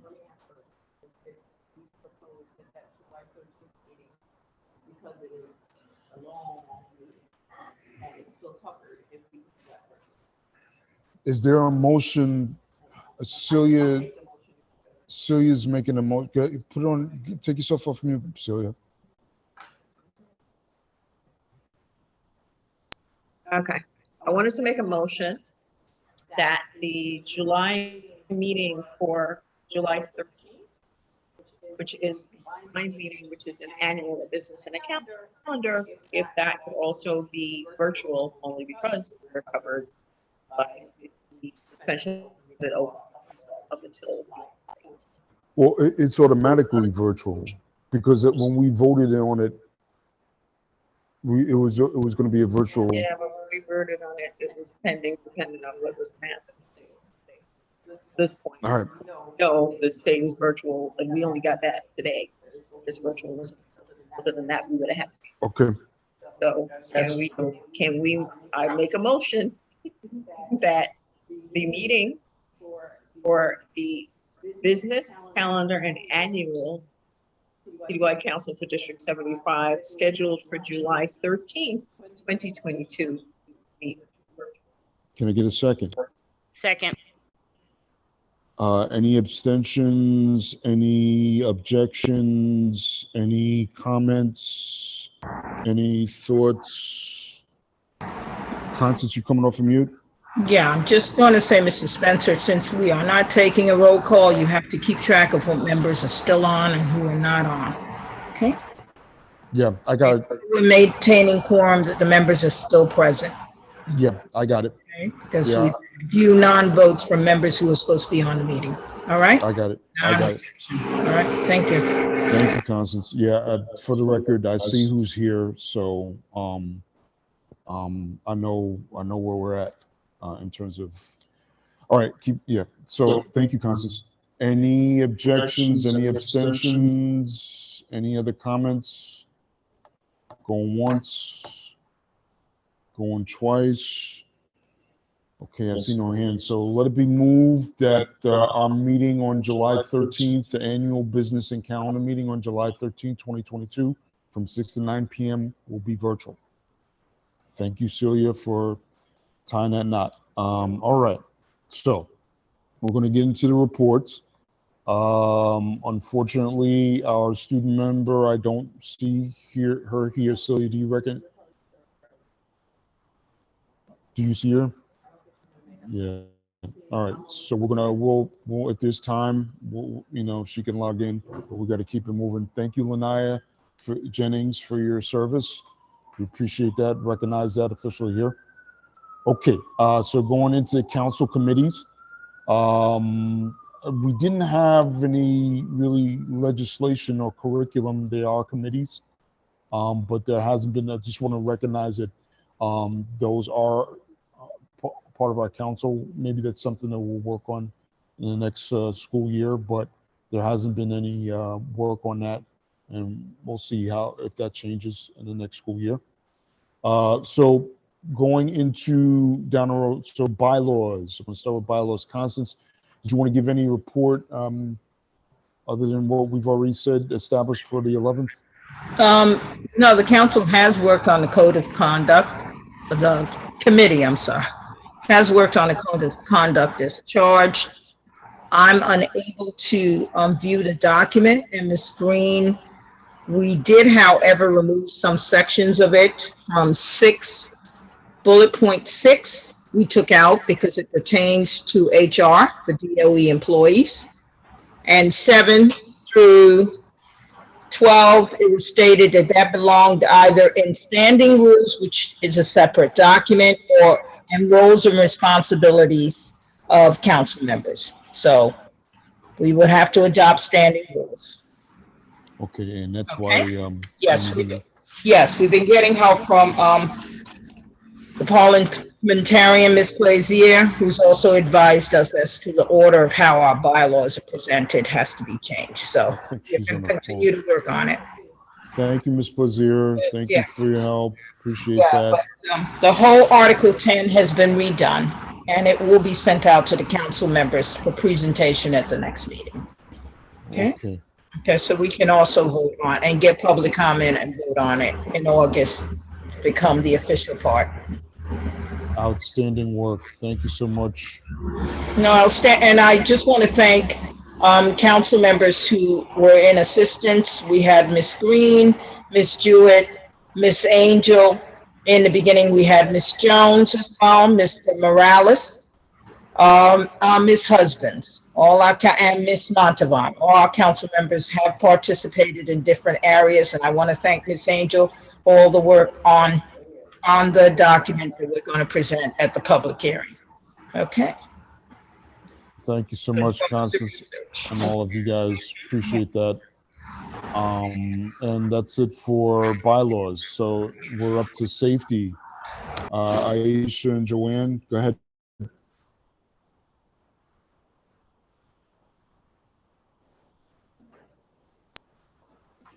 Hello? Yep, we hear you. Okay, I'm sorry.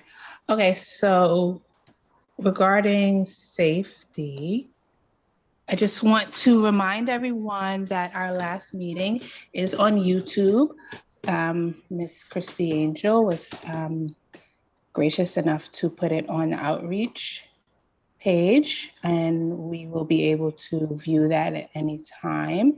Our upcoming meeting regarding fire safety will be on July 7th. We will have a presentation from the FDNY regarding fire safety. We will also send that information out as well.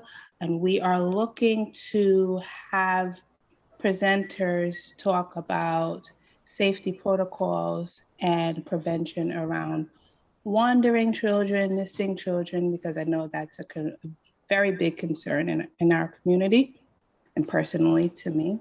And that is basically what the committee has been doing thus far.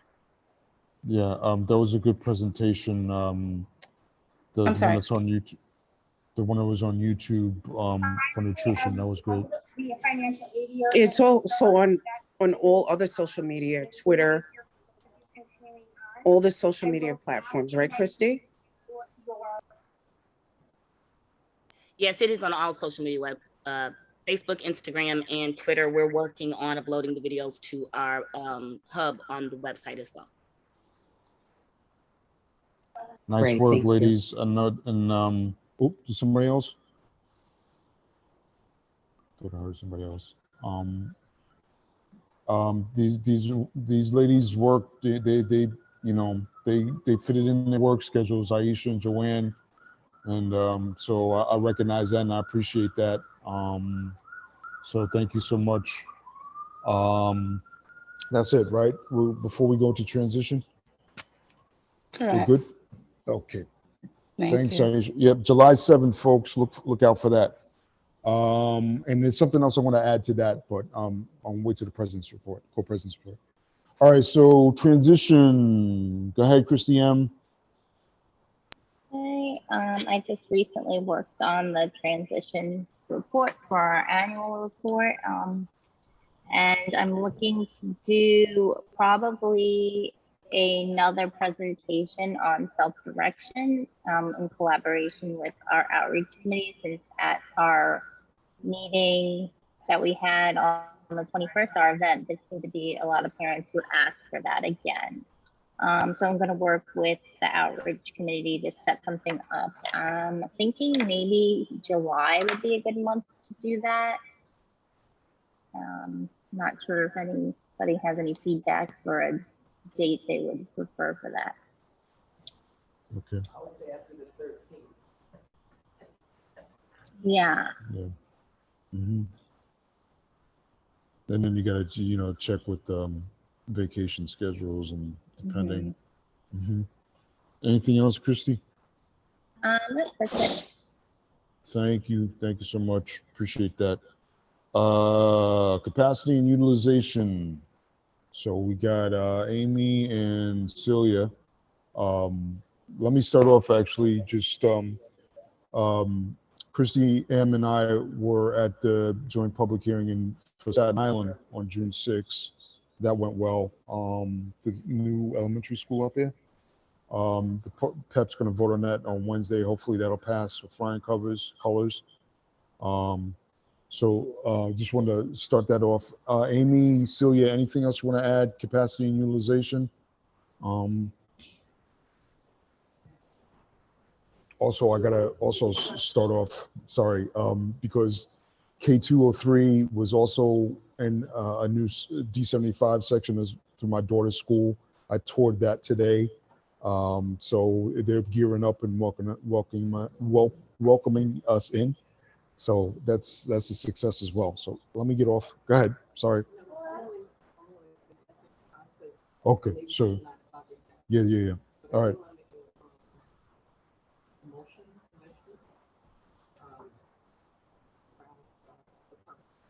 Okay. So anything else you're gonna add, Amy? Because busing is next. So why don't you? So I know that right now the district planning and the space planning are working on making sure buildings that they're considering for future co-locations for next school year, that they are upgraded with some of the capital plan resources and the RSO resources that are in the budget to construct for adaptive equipment and accessibility. So there's some upgrades that they're working on in some particular schools so that they can open up spaces for District 75. And I know Staten Island was a pretty interesting one because they want to make the upgrade particular building. I'm not sure which one, but appreciate Christy Montavon and other members who attended the joint public hearing for the proposal. That's all I have for capacity utilization. Great. And anything to add with busing? So the busing, right now, I'm trying to get a hold of our parent leader, Rima Izquierdo. She and I have been working with the special ed department, which is a division of special populations, I believe. That's a new name for it. On creating a one-pager with the informative information that parents will need for this upcoming summer and hopefully for next school year on communication. So we're making sure that it's aligned with all the correct information and that we can share it out with bus companies. I know, like I mentioned earlier, our partnership with Nice Bus, they have want to take a part first on this with communication. So hopefully other bus companies like Logan and some other bus companies, I can't think of it right now, but great partners of bus companies. We want to make sure that they do have this information on hand on first day and also backpacked from our D75 programs in schools to make sure that there's proper connection of information that parents can have so that if they do need to call somebody at OPT or at their bus company that they're service for the summer or next school year, they can connect with a person, either air conditioning problems lateness problems, complaint problems, any of that. So we're working on that, and hopefully we were aiming to make sure that's out there before the last day of school. If it isn't, we're going to try to make sure that the first day of school that matrons can disseminate it and schools can also disseminate it as well. But I'll follow up with the council. That's it. Thank you, Amy. Last two, annual report and outreach. So I know Celia and Christy Angel, Yes. is your, go ahead. I can, if Ms. I'll alley up and try to make this quick, and Ms. Green can add on too. Just for sake of time, I did bump back up the email with the review that Dr. Burton gave us with the annual report committee. So council members have that. And tonight, since we cannot go through it, I'm going to post it on Facebook, Instagram, Twitter, and our website so that the members, the attendees here and parents can see what we did and get a chance to go over. We are still missing a couple of sections. I know that bylaws committee is turning something in, and I believe there was one other small item. Dr. Burton did say that she will be finished with the report on this Friday. I do believe that is my end of the report there. Ms. Green, do you have anything else to add?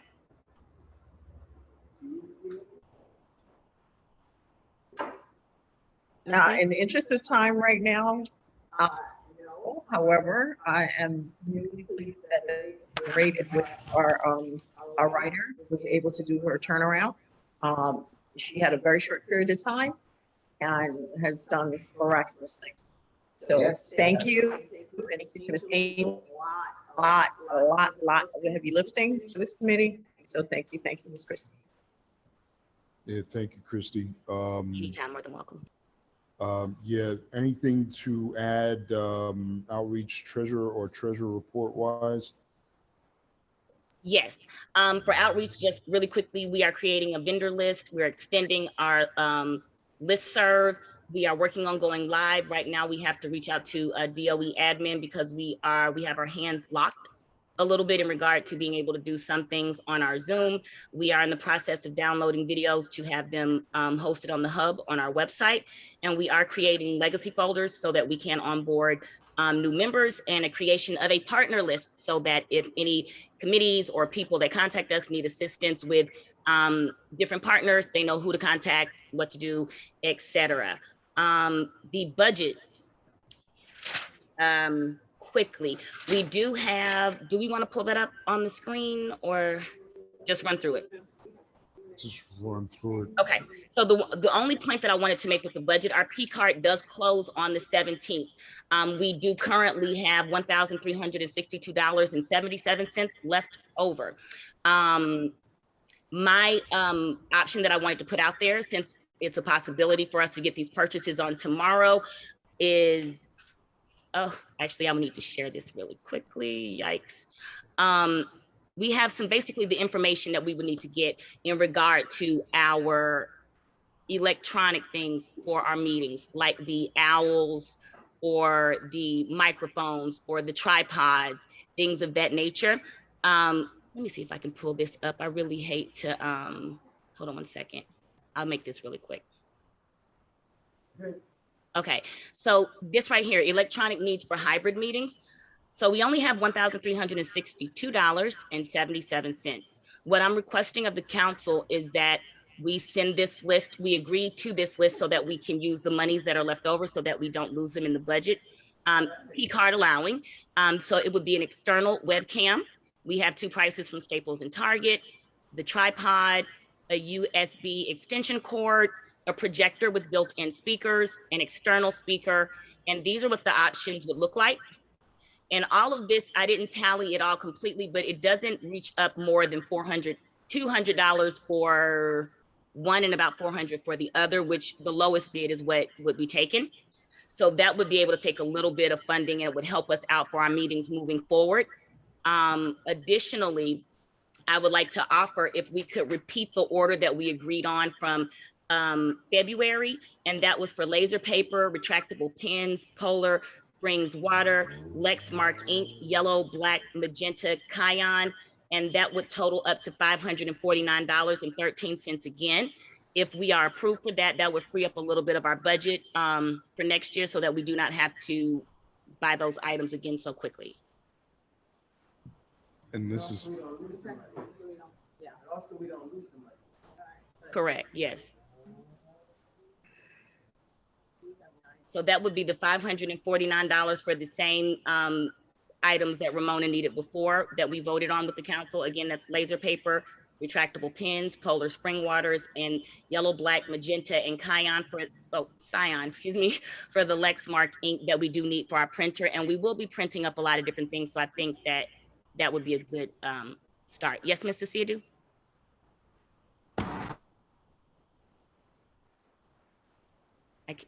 I'm sorry, I'm muting.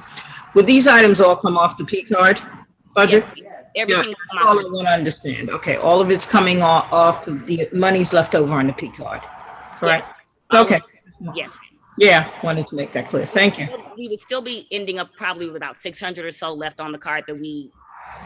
Right, but you're making an attempt to utilize some of the balance, so a lot isn't returned. I understand that. Yeah, okay. Yeah, okay, excellent idea.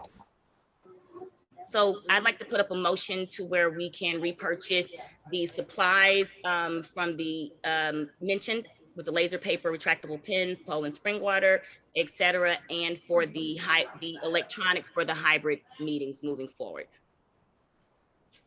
I recognize you put up the motion. Anybody second? Second. But I was Constance that seconded. I got it. And Aisha isn't here. She had to log out. All right. Any abstentions? Any objections? Once? Mr. Spencer? Yes. Budgetary items, you have to take a roll call. Sorry to interrupt you, but you do. Anything that we're spending has to be a roll call vote. Okay, so take, Christie, go ahead. Knock it out, Christie, because we got less than 8 minutes. Less than seven.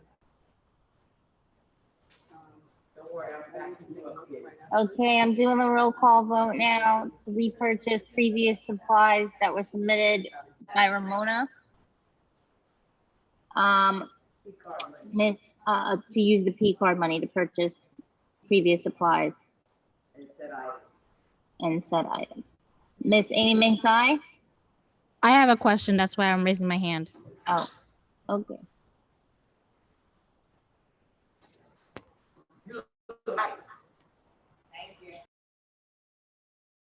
Aggressive or rude or something like that. Amy?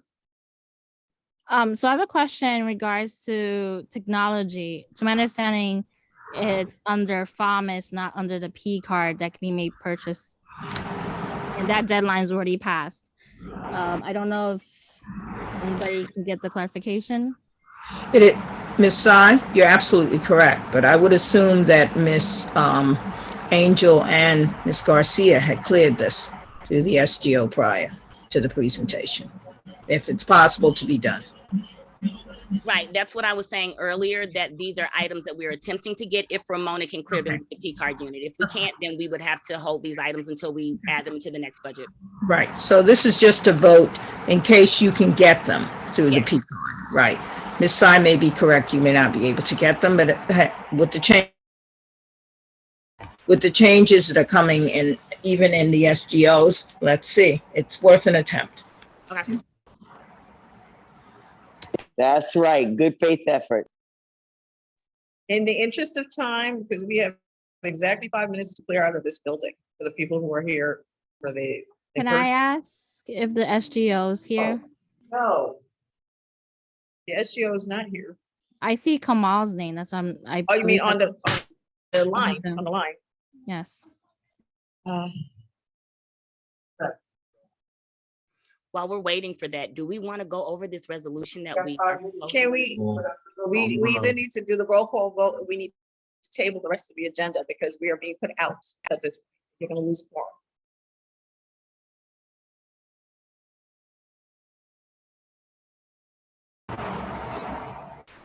Are we tabling this, Ms. Green? Are you No, I'm willing to table the rest of the agenda, if we can get this vote done. Okay. Is the SGO on, and did you request the SGO comment on this? Mr. Kamal I didn't see- Farley, can you please comment? Can you please unmute? Mute. See him. Hi there, everyone. Hi, can you clarify for us what Miss Angel is saying, please? Miss Angel, please repeat that, what you were saying. Thank you. Basically, we were trying to see the ends of the monies that we could use so we didn't leave so much on the table. The request was to see, if possible, if we could go ahead and try to purchase some of the hybrid electronic items, but they were saying that is through FAMIS, so there may be a space where we cannot get those items. Correct. So certain items are considered equipment, and equipment items are not allowed to be ordered via the P card. They have to be ordered via a purchase order. Okay, thank you so much. Okay, you're welcome.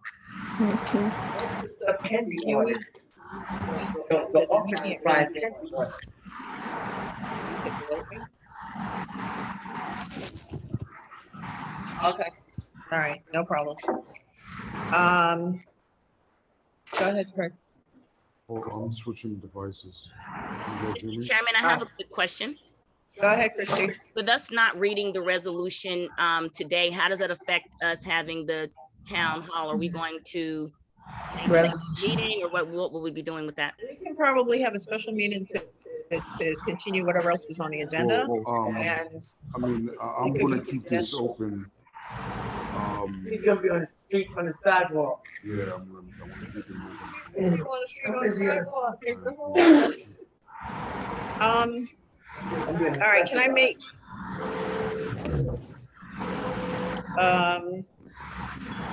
All right, so we're not tabling the rest of the agenda?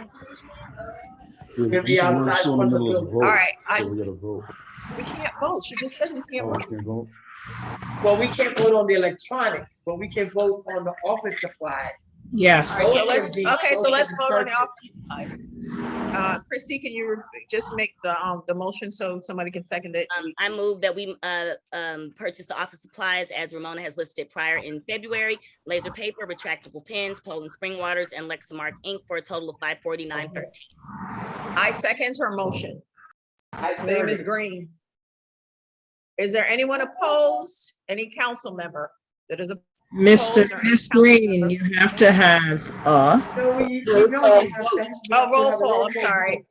Christy, did you get everything? Holding on spending. Well, I gotta meet you out there. Just let me know when to go. Go ahead, Christy, please. Okay, Miss Amy Ming Tsai?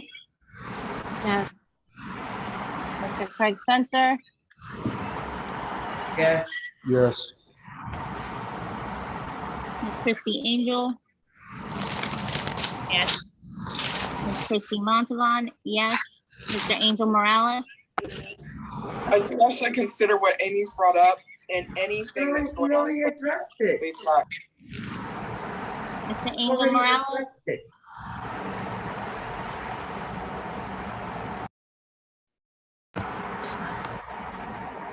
Is Angel here? I'm not hearing an answer. Okay, go. They will see their coach's name. Okay. Miss Joanne Jones? Yes. Or they can go up to the very top. Miss Celia Green? Yes. Miss Patricia Jewett? Yes. And Miss Constance Asidu? Yes. The motion has passed with 8 votes. Thank you. Thank you.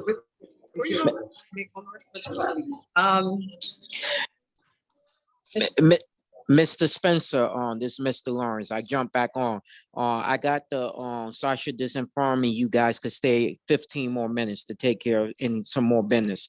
So you got 15 more minutes if you need. All right, so. Okay.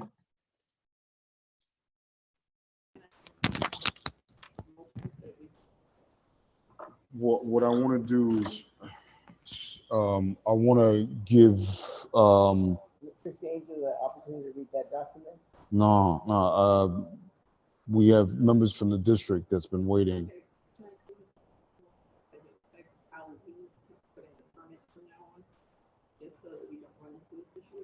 Do we need to do that notion now? Can we do that in July? Mr. Spencer, where are you at on the agenda? Yeah, so right now we're at the point where we need to, is ready for the district. Okay. So, Superintendent, are you there? He's no longer on. Nope. Gone.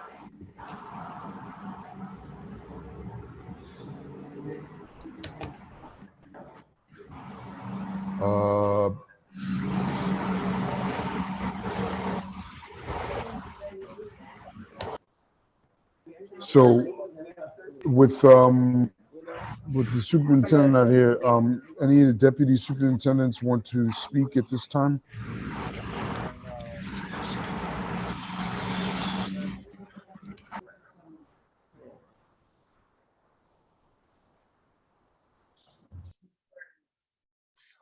Oh, thank you for unmuting me. Hello? Can you hear me? Yes. Oh, okay. Yes, we can hear you, Mr. Luis. Okay, sorry, I was on, I wasn't allowed to unmute myself, so, but I was there. Okay, so good evening, everyone. I know we're running out of time. It's always a pleasure to be with you. I don't know what it's doing this. Give me 1 second. Yes, okay. It's always a pleasure to be with you. I'm gonna try to speak as fast as I can because I know Shona, Kamal, and Sasha are waiting in the ring. I just want to say, as always, I welcome the opportunity to address you and to come in community with you. Quickly, though, tonight we are continuing planning around Chapter 683, our summer school program. We want to make sure our students are afforded every opportunity to engage in learning. And I know last meeting, Shona did make a good presentation to you, the council, regarding summarizing. We will continue to provide you with additional information should you have a need for that. That's something we are totally willing to do for you. Please know that you are always invited to our school graduation. We have many of our school, or all of our school, having graduation right now, and we have been really pleased with what we are seeing there. Today, I was in 2 graduation myself, and other team members have been attending our school graduation. It is always a really great moment to see our student graduating, and we are always there to celebrate their achievement. And it's quite a feat to see. So we encourage you, if you need to know about all of the graduation, we can share that with you, and just to make sure you support our students and celebrate with our school communities. We continue to work with our related service department, although we have reached now 93%. Those are numbers that District 75 has never reached in the past, ever. But we continue to work with, for example, we know that the areas that are keeping us from 100 are mostly vision and hearing. We continue to work with those departments to make sure that we can get the funding to hire enough staff to provide those services. But for now, we are moving forward. 93.4, it's a good number, but our goal is 100% because we know that each and every student needs to receive his, her, or their mandated services. And this is our goal now and has always been our goal. I want to share some great news with you. One of our school participating in Special Olympics 721M has won the gold medal in the Special Olympics soccer. They beat Illinois 3-0. And so this is a big moment in our district, having one of our school winning the gold medal in the Special Olympics. We also celebrated on this week with 721K. Principal is Barbara Tremblay there. For the past 3 years, the school has had what you call a Big Apple winner. I don't know if you know about the Big Apple Award. This is a program that the Department of Education has to recognize excellence in teaching.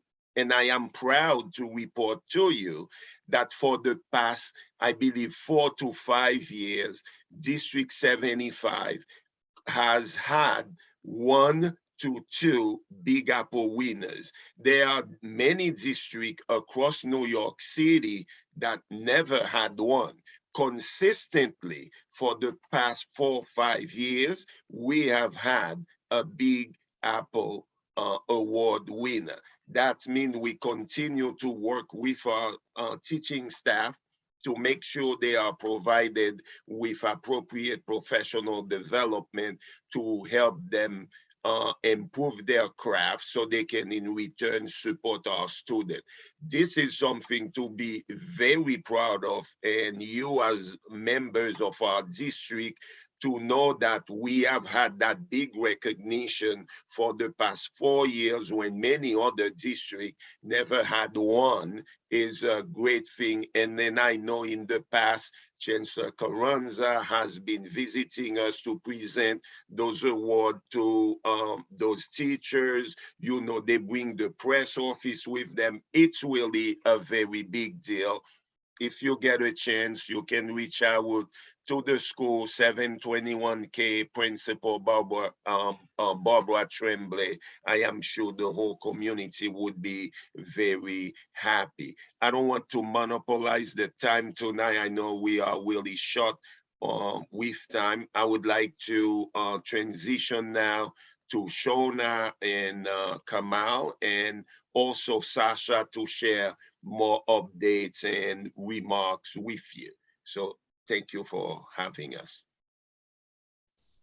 Thank you so much, Superintendent. Thank you so much, Council. Sasha, I don't know if you want to go. We have a presentation about stimulus funding that we are obligated to share with the public in this context.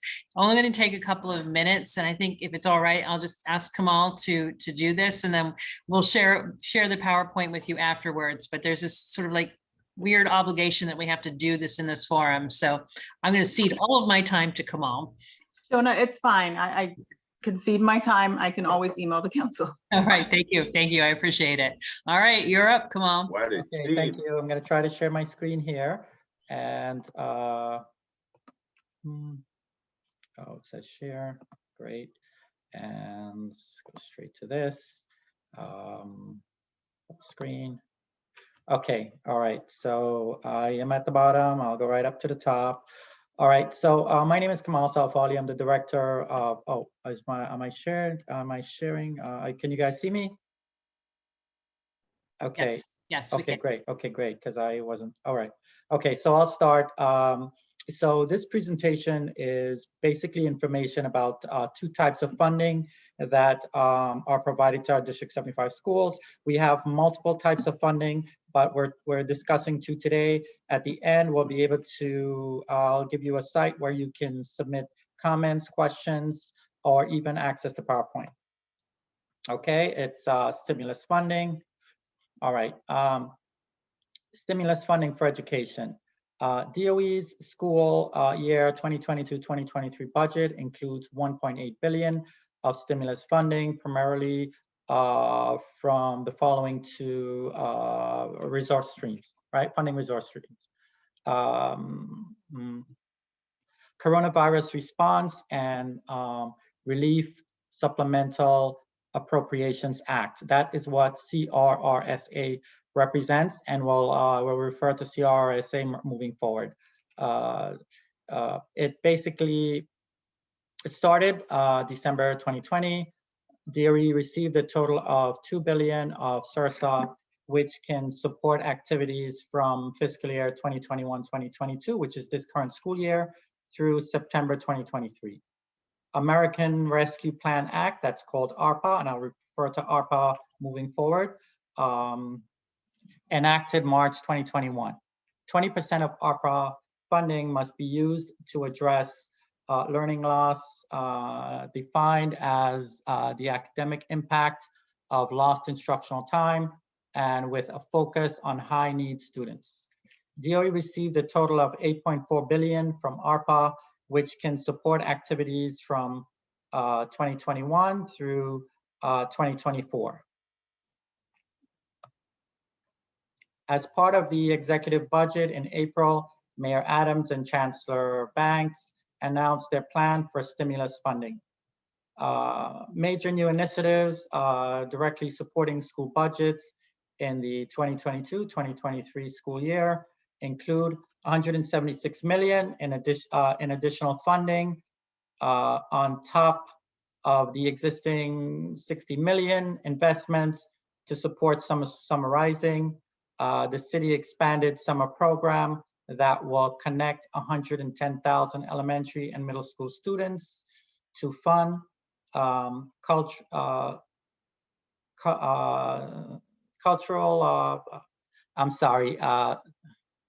culturally relevant hands-on experiences to strengthen their academic, social, and emotional skills.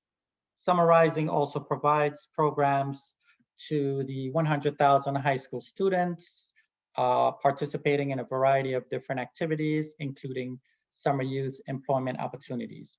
160 million direct to school budgets to support schools with enrollment declines. This 160 million investment will ensure budget stability for schools which have seen pandemic-related enrollment fluctuations. All right, as part of the executive budget in April, Mayor Adams and Chancellor Banks announced their plan for stimulus funding. Other new priorities include 49 million for contracted school nurses to continue to provide nursing to all DOE school buildings, 33 million to expand career paths programming, 11 million to expand bilingual education classes and supports, 11 million to expand parent engagement and translation and interpretation services, 10 million for new digital teaching and learning experiences, 9 million for CBO provided violence interruption activities in high need schools, 7 million to expand literacy and dyslexia programming, 2 million to expand gifted and talented programs, over 1 billion of stimulus in FY23 will directly support school budgets, in addition to the 236 million in new investments in summer rising and the 160 million supporting schools facing enrollment declines. DOE is continuing the following investments in school budgets. 456 million for 3K expansion, including 3K provided by DOE schools as well as by CBOs. 225 million to support academic recovery activities and special education recovery services. Funding supports compensatory services, arts enrichment programs, tutoring, after-school programs, and more. 79 million to support social workers, guidance counselors, and school psychologists. This continues last year's investment. Taken together, these investments in school budgets total over 1 billion this coming school year. All right, this is a chart that just basically is in millions on the right, and these are the categories on the left. So school budget support, 1,156,000,000. Mayor Chancellor priorities, 132 million. Devices and IT support, 132 million. Other academic support, 227 million. School reopening costs, 20 million. Community school expansion, 60 million. PSAL expansion, 29 million. All other 21 million with a total at the bottom. Okay, stimulus funding is prioritized for special populations in New York City public schools. The 225 million in academic and special education recovery funding is based on student enrollment and additional weights to target schools with the students in foster care, students in shelter, students in temporary housing, ELLs, students with disabilities, and high need students. Special education recovery services funding is targeted specifically at students with disabilities. 71 million of our academic support budget is targeted specifically for special education pre-K. Our 60 million investment in community schools is targeted at schools with high needs, including large populations of students in temporary housing. The mayor has announced an additional 11 million for bilingual programming this year. Okay, what are the next steps? So this is where we have an opportunity to please send comments and feedback on the overall stimulus plan to stimulus2022@schools.nyc.gov. The slide can be accessed at that link, which if you guys would like that, this PowerPoint, I'm sure if you reach out to the SOUP's office, we'll make sure that it's available for you. So basically all your comments or, whatever it is that you want to communicate will be collated and, as they plan for the next school year. Principals receive their budgets in the upcoming year in late spring. All schools will receive some stimulus funding this year. School leadership teams work with principals on budget priorities as plans for the upcoming school year are finalized. Again, they're referencing this email address. If you have comments or feedback, comments must be shared by July the 5th.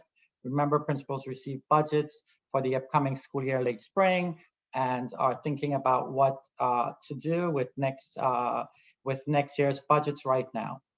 School leadership teams work with principals on budget priorities as plans for the upcoming school year finalized. And that's the end of the presentation. I don't know if you guys want to ask questions or if you want to email the site, but you can. If you have any questions and we have any time, I'll be happy to answer one or two if I do know the answer.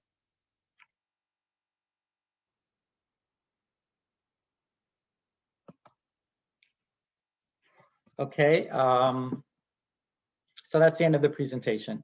So okay, I see Councilmember Hain Amy. Go ahead. You have 1 minute. I just have two questions. So I see that there is 79 million for school guidance counselors, school psychologists, and social workers. Yes.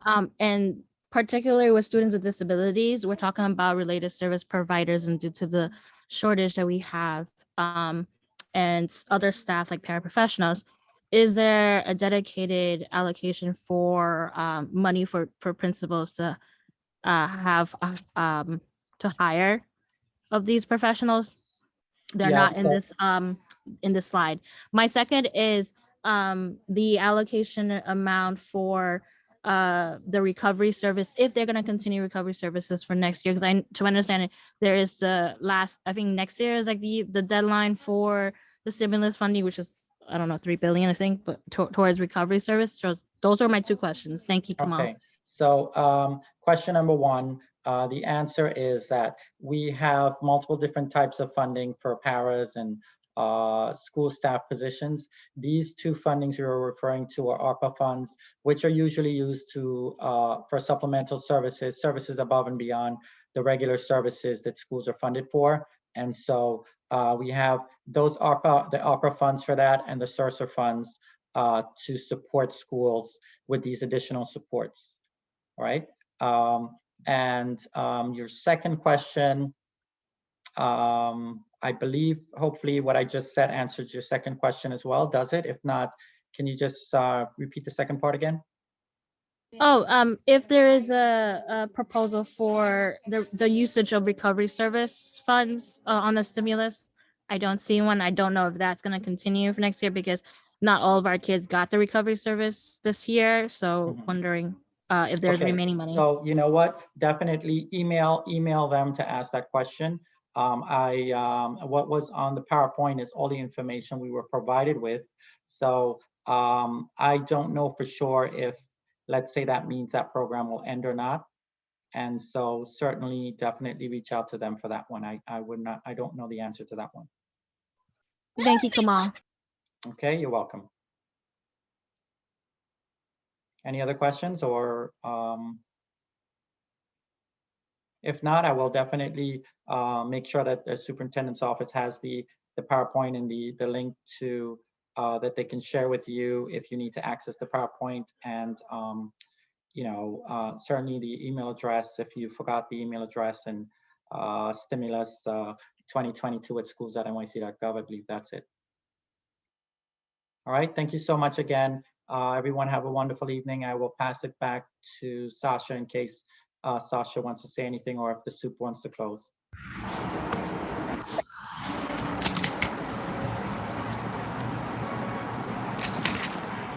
Superintendent Lusant, do you want me to just give two quick updates? Yeah, could you please? Sure. Good evening, parents. Good to see everyone. Just really quickly, and I will share all of this with you on email. We will be sharing with the council and working with the council collaboratively during the summer as we work on planning our workshops for the upcoming 22-23 school year, as well as our calendar of events, and as well as our back to school borough-wide events that we're planning for the fall. We'd like to do this these events in collaboration with the council. So we will certainly be sharing that information with you in the coming days and weeks. And to see if we can find some time when we can meet together. We will also be working, superintendent has asked all schools, and we'll be sharing it with all schools, our NICSA campaign to sign up 100% of District 75 families with access to their NICSA accounts by the end of Chapter 683. We will be sharing that with schools in the coming days and additional information with all of you. That's all I have to share for now. Superintendent Lusant. Thank you, Sasha. I don't know, Mr. Spencer, what you want to do right now.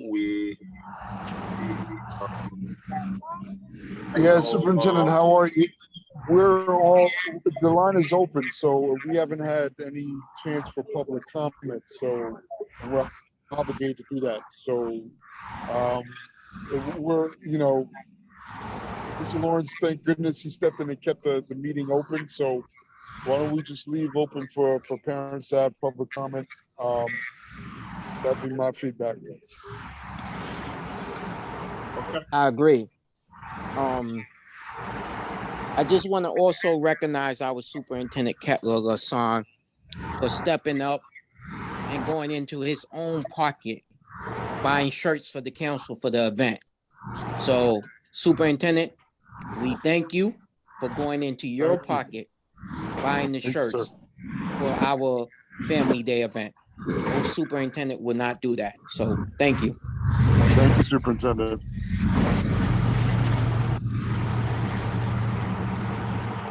That's wonderful news. Wow. Look, I know you may not have a question now.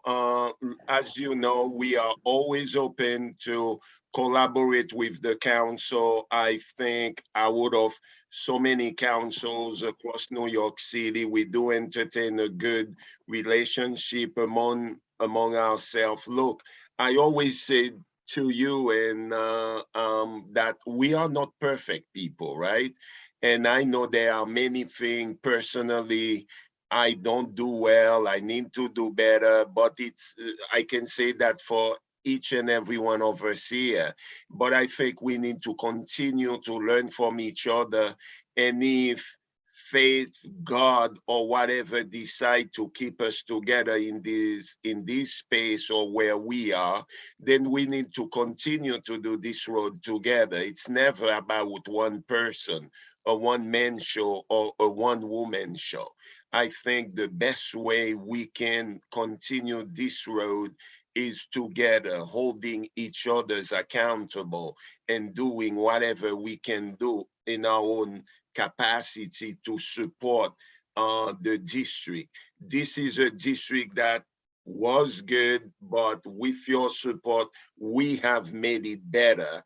And there is more improvement to be made to the district, no matter who is there and who is not there. I think we need to continue to work rigorously on behalf of our students. And I am really humbled to either having worked with you or continue to work with you. The verdict is still out, but I just need you to know that this team is really ready based on conversation we continue to have at the district, ready to really continue to push the work forward. And look, God is not done with us yet. He continued to shape us to break whatever is not good and fix it, adjust it, refine it. And that's how we are as human beings. Mr. Spencer, I see your hand is raised, sir. Go ahead. Hey, I wanted to thank you, Superintendent, for those kind words. I was wondering, can we, I know that disability pride, Councilmember Jewett reminded me that the Disability Pride Parade is usually in July. Is that something that the district is still gonna be a part of? Is that, can anyone comment on that?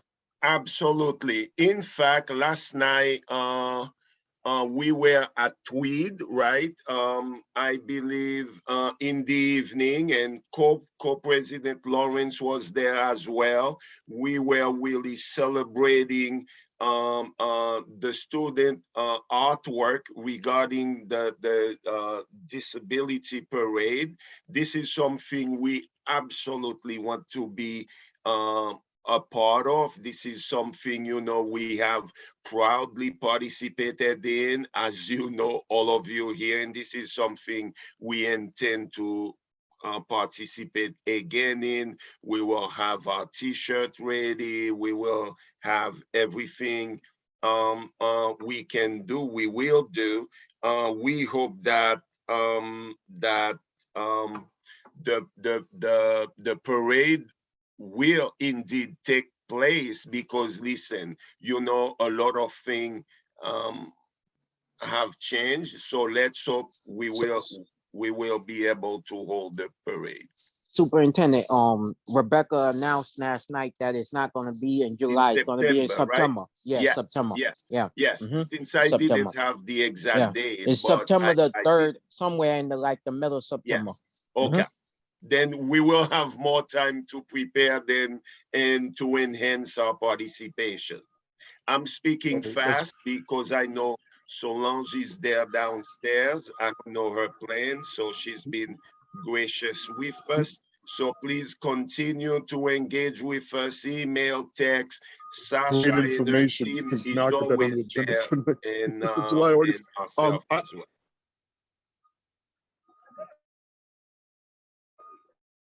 Also recognize what Sasha was saying in reference to working with us. I want to bring up the fact that we had some, the council had some updates on the summer rising and summer instruction. And I know I myself have some days off that I want to tour schools and visit schools, and I want to work with the district to make to see plans that work. You guys, it's a lot of hard work. I want to make sure that it's recognized at these sessions. So looking forward to working with Sasha and your team, Superintendent. Thank you.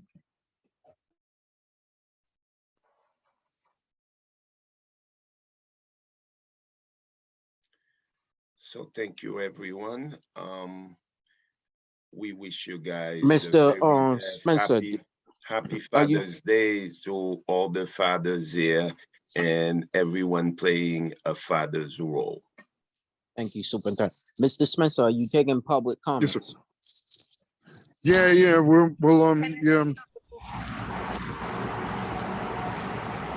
yeah. I can't hear you. There's a lot of wind or something in your background.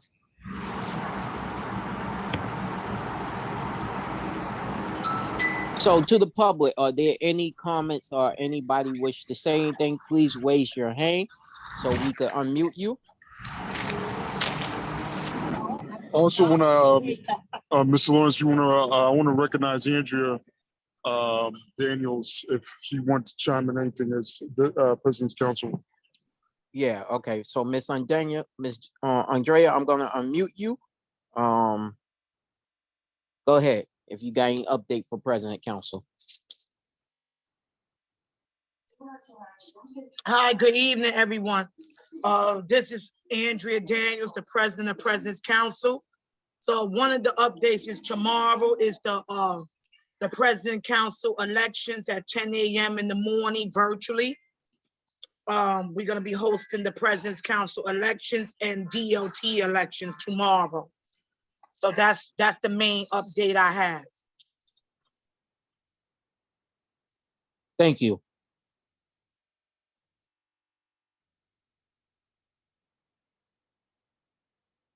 Are there any other comments or public comments from anybody wish to share anything? Please raise your hand. All right, I see one hand on iPhone S22. I'm gonna ask you to unmute yourself and identify yourself. Go ahead. Good evening. I'm a parent to a District 75 student in P10X. My question is to the superintendent, if he could answer this. In regards to the summer rising programs, in particular the after-school CBO, could you please can you give me some more guidance about the staff that are at these CBOs for the after school and how you guys have trained these CBOs for our District 75 children, in particular in the P10X sector? This is a very, very good, valid, and relevant question. Thank you for asking it. And Shona is here. I'm sure she will add to what I am saying. We've been intentional about ensuring that our CBO partners staff are ready to engage and interact with our students. We have invested a good amount of time to train them, to provide them with a lot of information about our student, the same way we would be training a new parents coming to support our student in the school. We have been working with them, presenting them with all kind of webinar and other information, and making sure they really have a good breadth of information and knowledge regarding our student. Shona? Thank you so much. And that was a really great question. Thank you for the question. In addition to the training and support that we've been providing our community-based organization partners, one thing is that the ratio of staff to students will be quite generous. There will be fewer than 15 students to a CBO staff, and probably even fewer than that. The other thing to remember is that Our community-based organization partners will be with us throughout the entire day, and we'll be working to do push-in enrichment side by side with our District 75 staff during the daily programming. So not only will our partners have received training and support not only from us, but from the people that they work for, but they will be working alongside our own staff with our kids. So we'll be able to sort of develop best practices as they do it together throughout the daily program, which will then be able to carry on into their skills into the after school enrichment if your student is staying for that. Now, I know that you specifically asked about your school, and I'm sorry, I'm not able to be as specific about that, but I can certainly answer that question later on. If you have something specific that is specific or a specific concern, we can talk about that directly.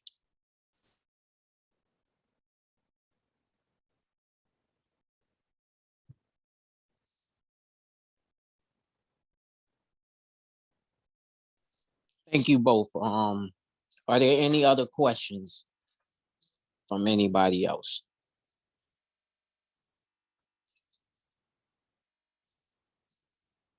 Okay. I see one hand, Constant, Councilmember Yes, Constant. Yeah, I just want to state that we did not present the resolution for the moving forward with the video conferencing. It had to be presented tonight, had to be read and presented in order for us to have a public hearing. It was not done, and the hearing set for the 13th of July. And that date cannot come off without it being presented first in this meeting. Otherwise, we'll have to vote on it in August and present it in the July meeting. And have the public hearing between those two. Mr. Lawrence, we have quorum here, so, I mean, we could do it now. So go ahead, go ahead and share it. I mean, if that's, well, first let's ask the people. Yeah. Yeah, we have quorum. Miss Angel is going to read it and present it. Her and Miss Green. Okay, I don't see Miss Angel on here. Is she here? See, it's the item. This is. Yeah, I don't see her. Yeah, see her. Let me see if I could ask her, try to reach out to her, ask her to come back real quick.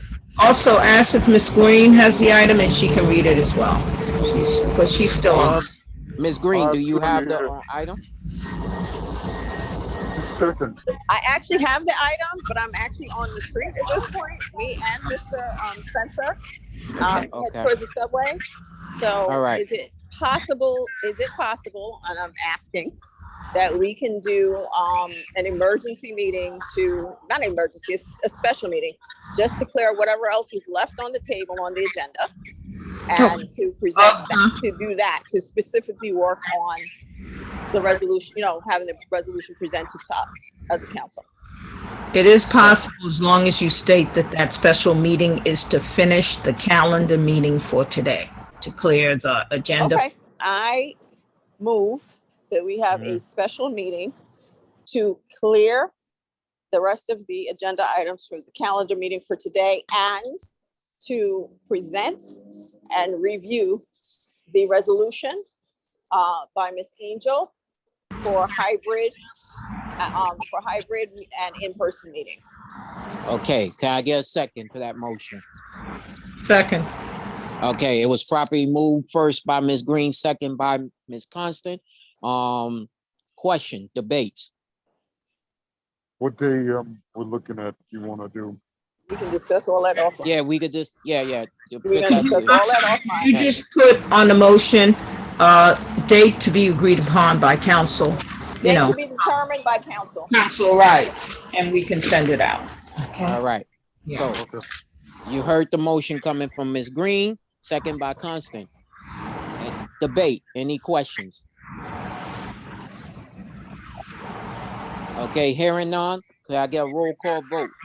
Ms. Baltimore, are you available to do a roll call vote? No, I am not. I am. Okay, don't worry about it. Okay, so I'm gonna, Mr. Spencer, jog it down. I'm gonna call off the names and do the vote, okay? Okay. So somebody jog this down. Okay, so, Ms. Green. Yes. Ms. Constant. I'm sorry. Yes. Mr. Lawrence, yes. Mr. Spencer. Yes. Amy, Repeat the motion, I'm sorry. can you repeat the motion, Ms. Green, real quick? I make a motion, I move that we table all the rest of the, sorry, feedback. Table all the rest of the items on this calendar meeting to be presented, to be finished in a special meeting along with the resolution that Councilmember Angel has written on hybrid meetings and in-person meetings. Yes. Date to be determined by And council. the date to be determined, I'm sorry. Okay, yes, she said. Okay, Ms. Joanne Jones, Yes.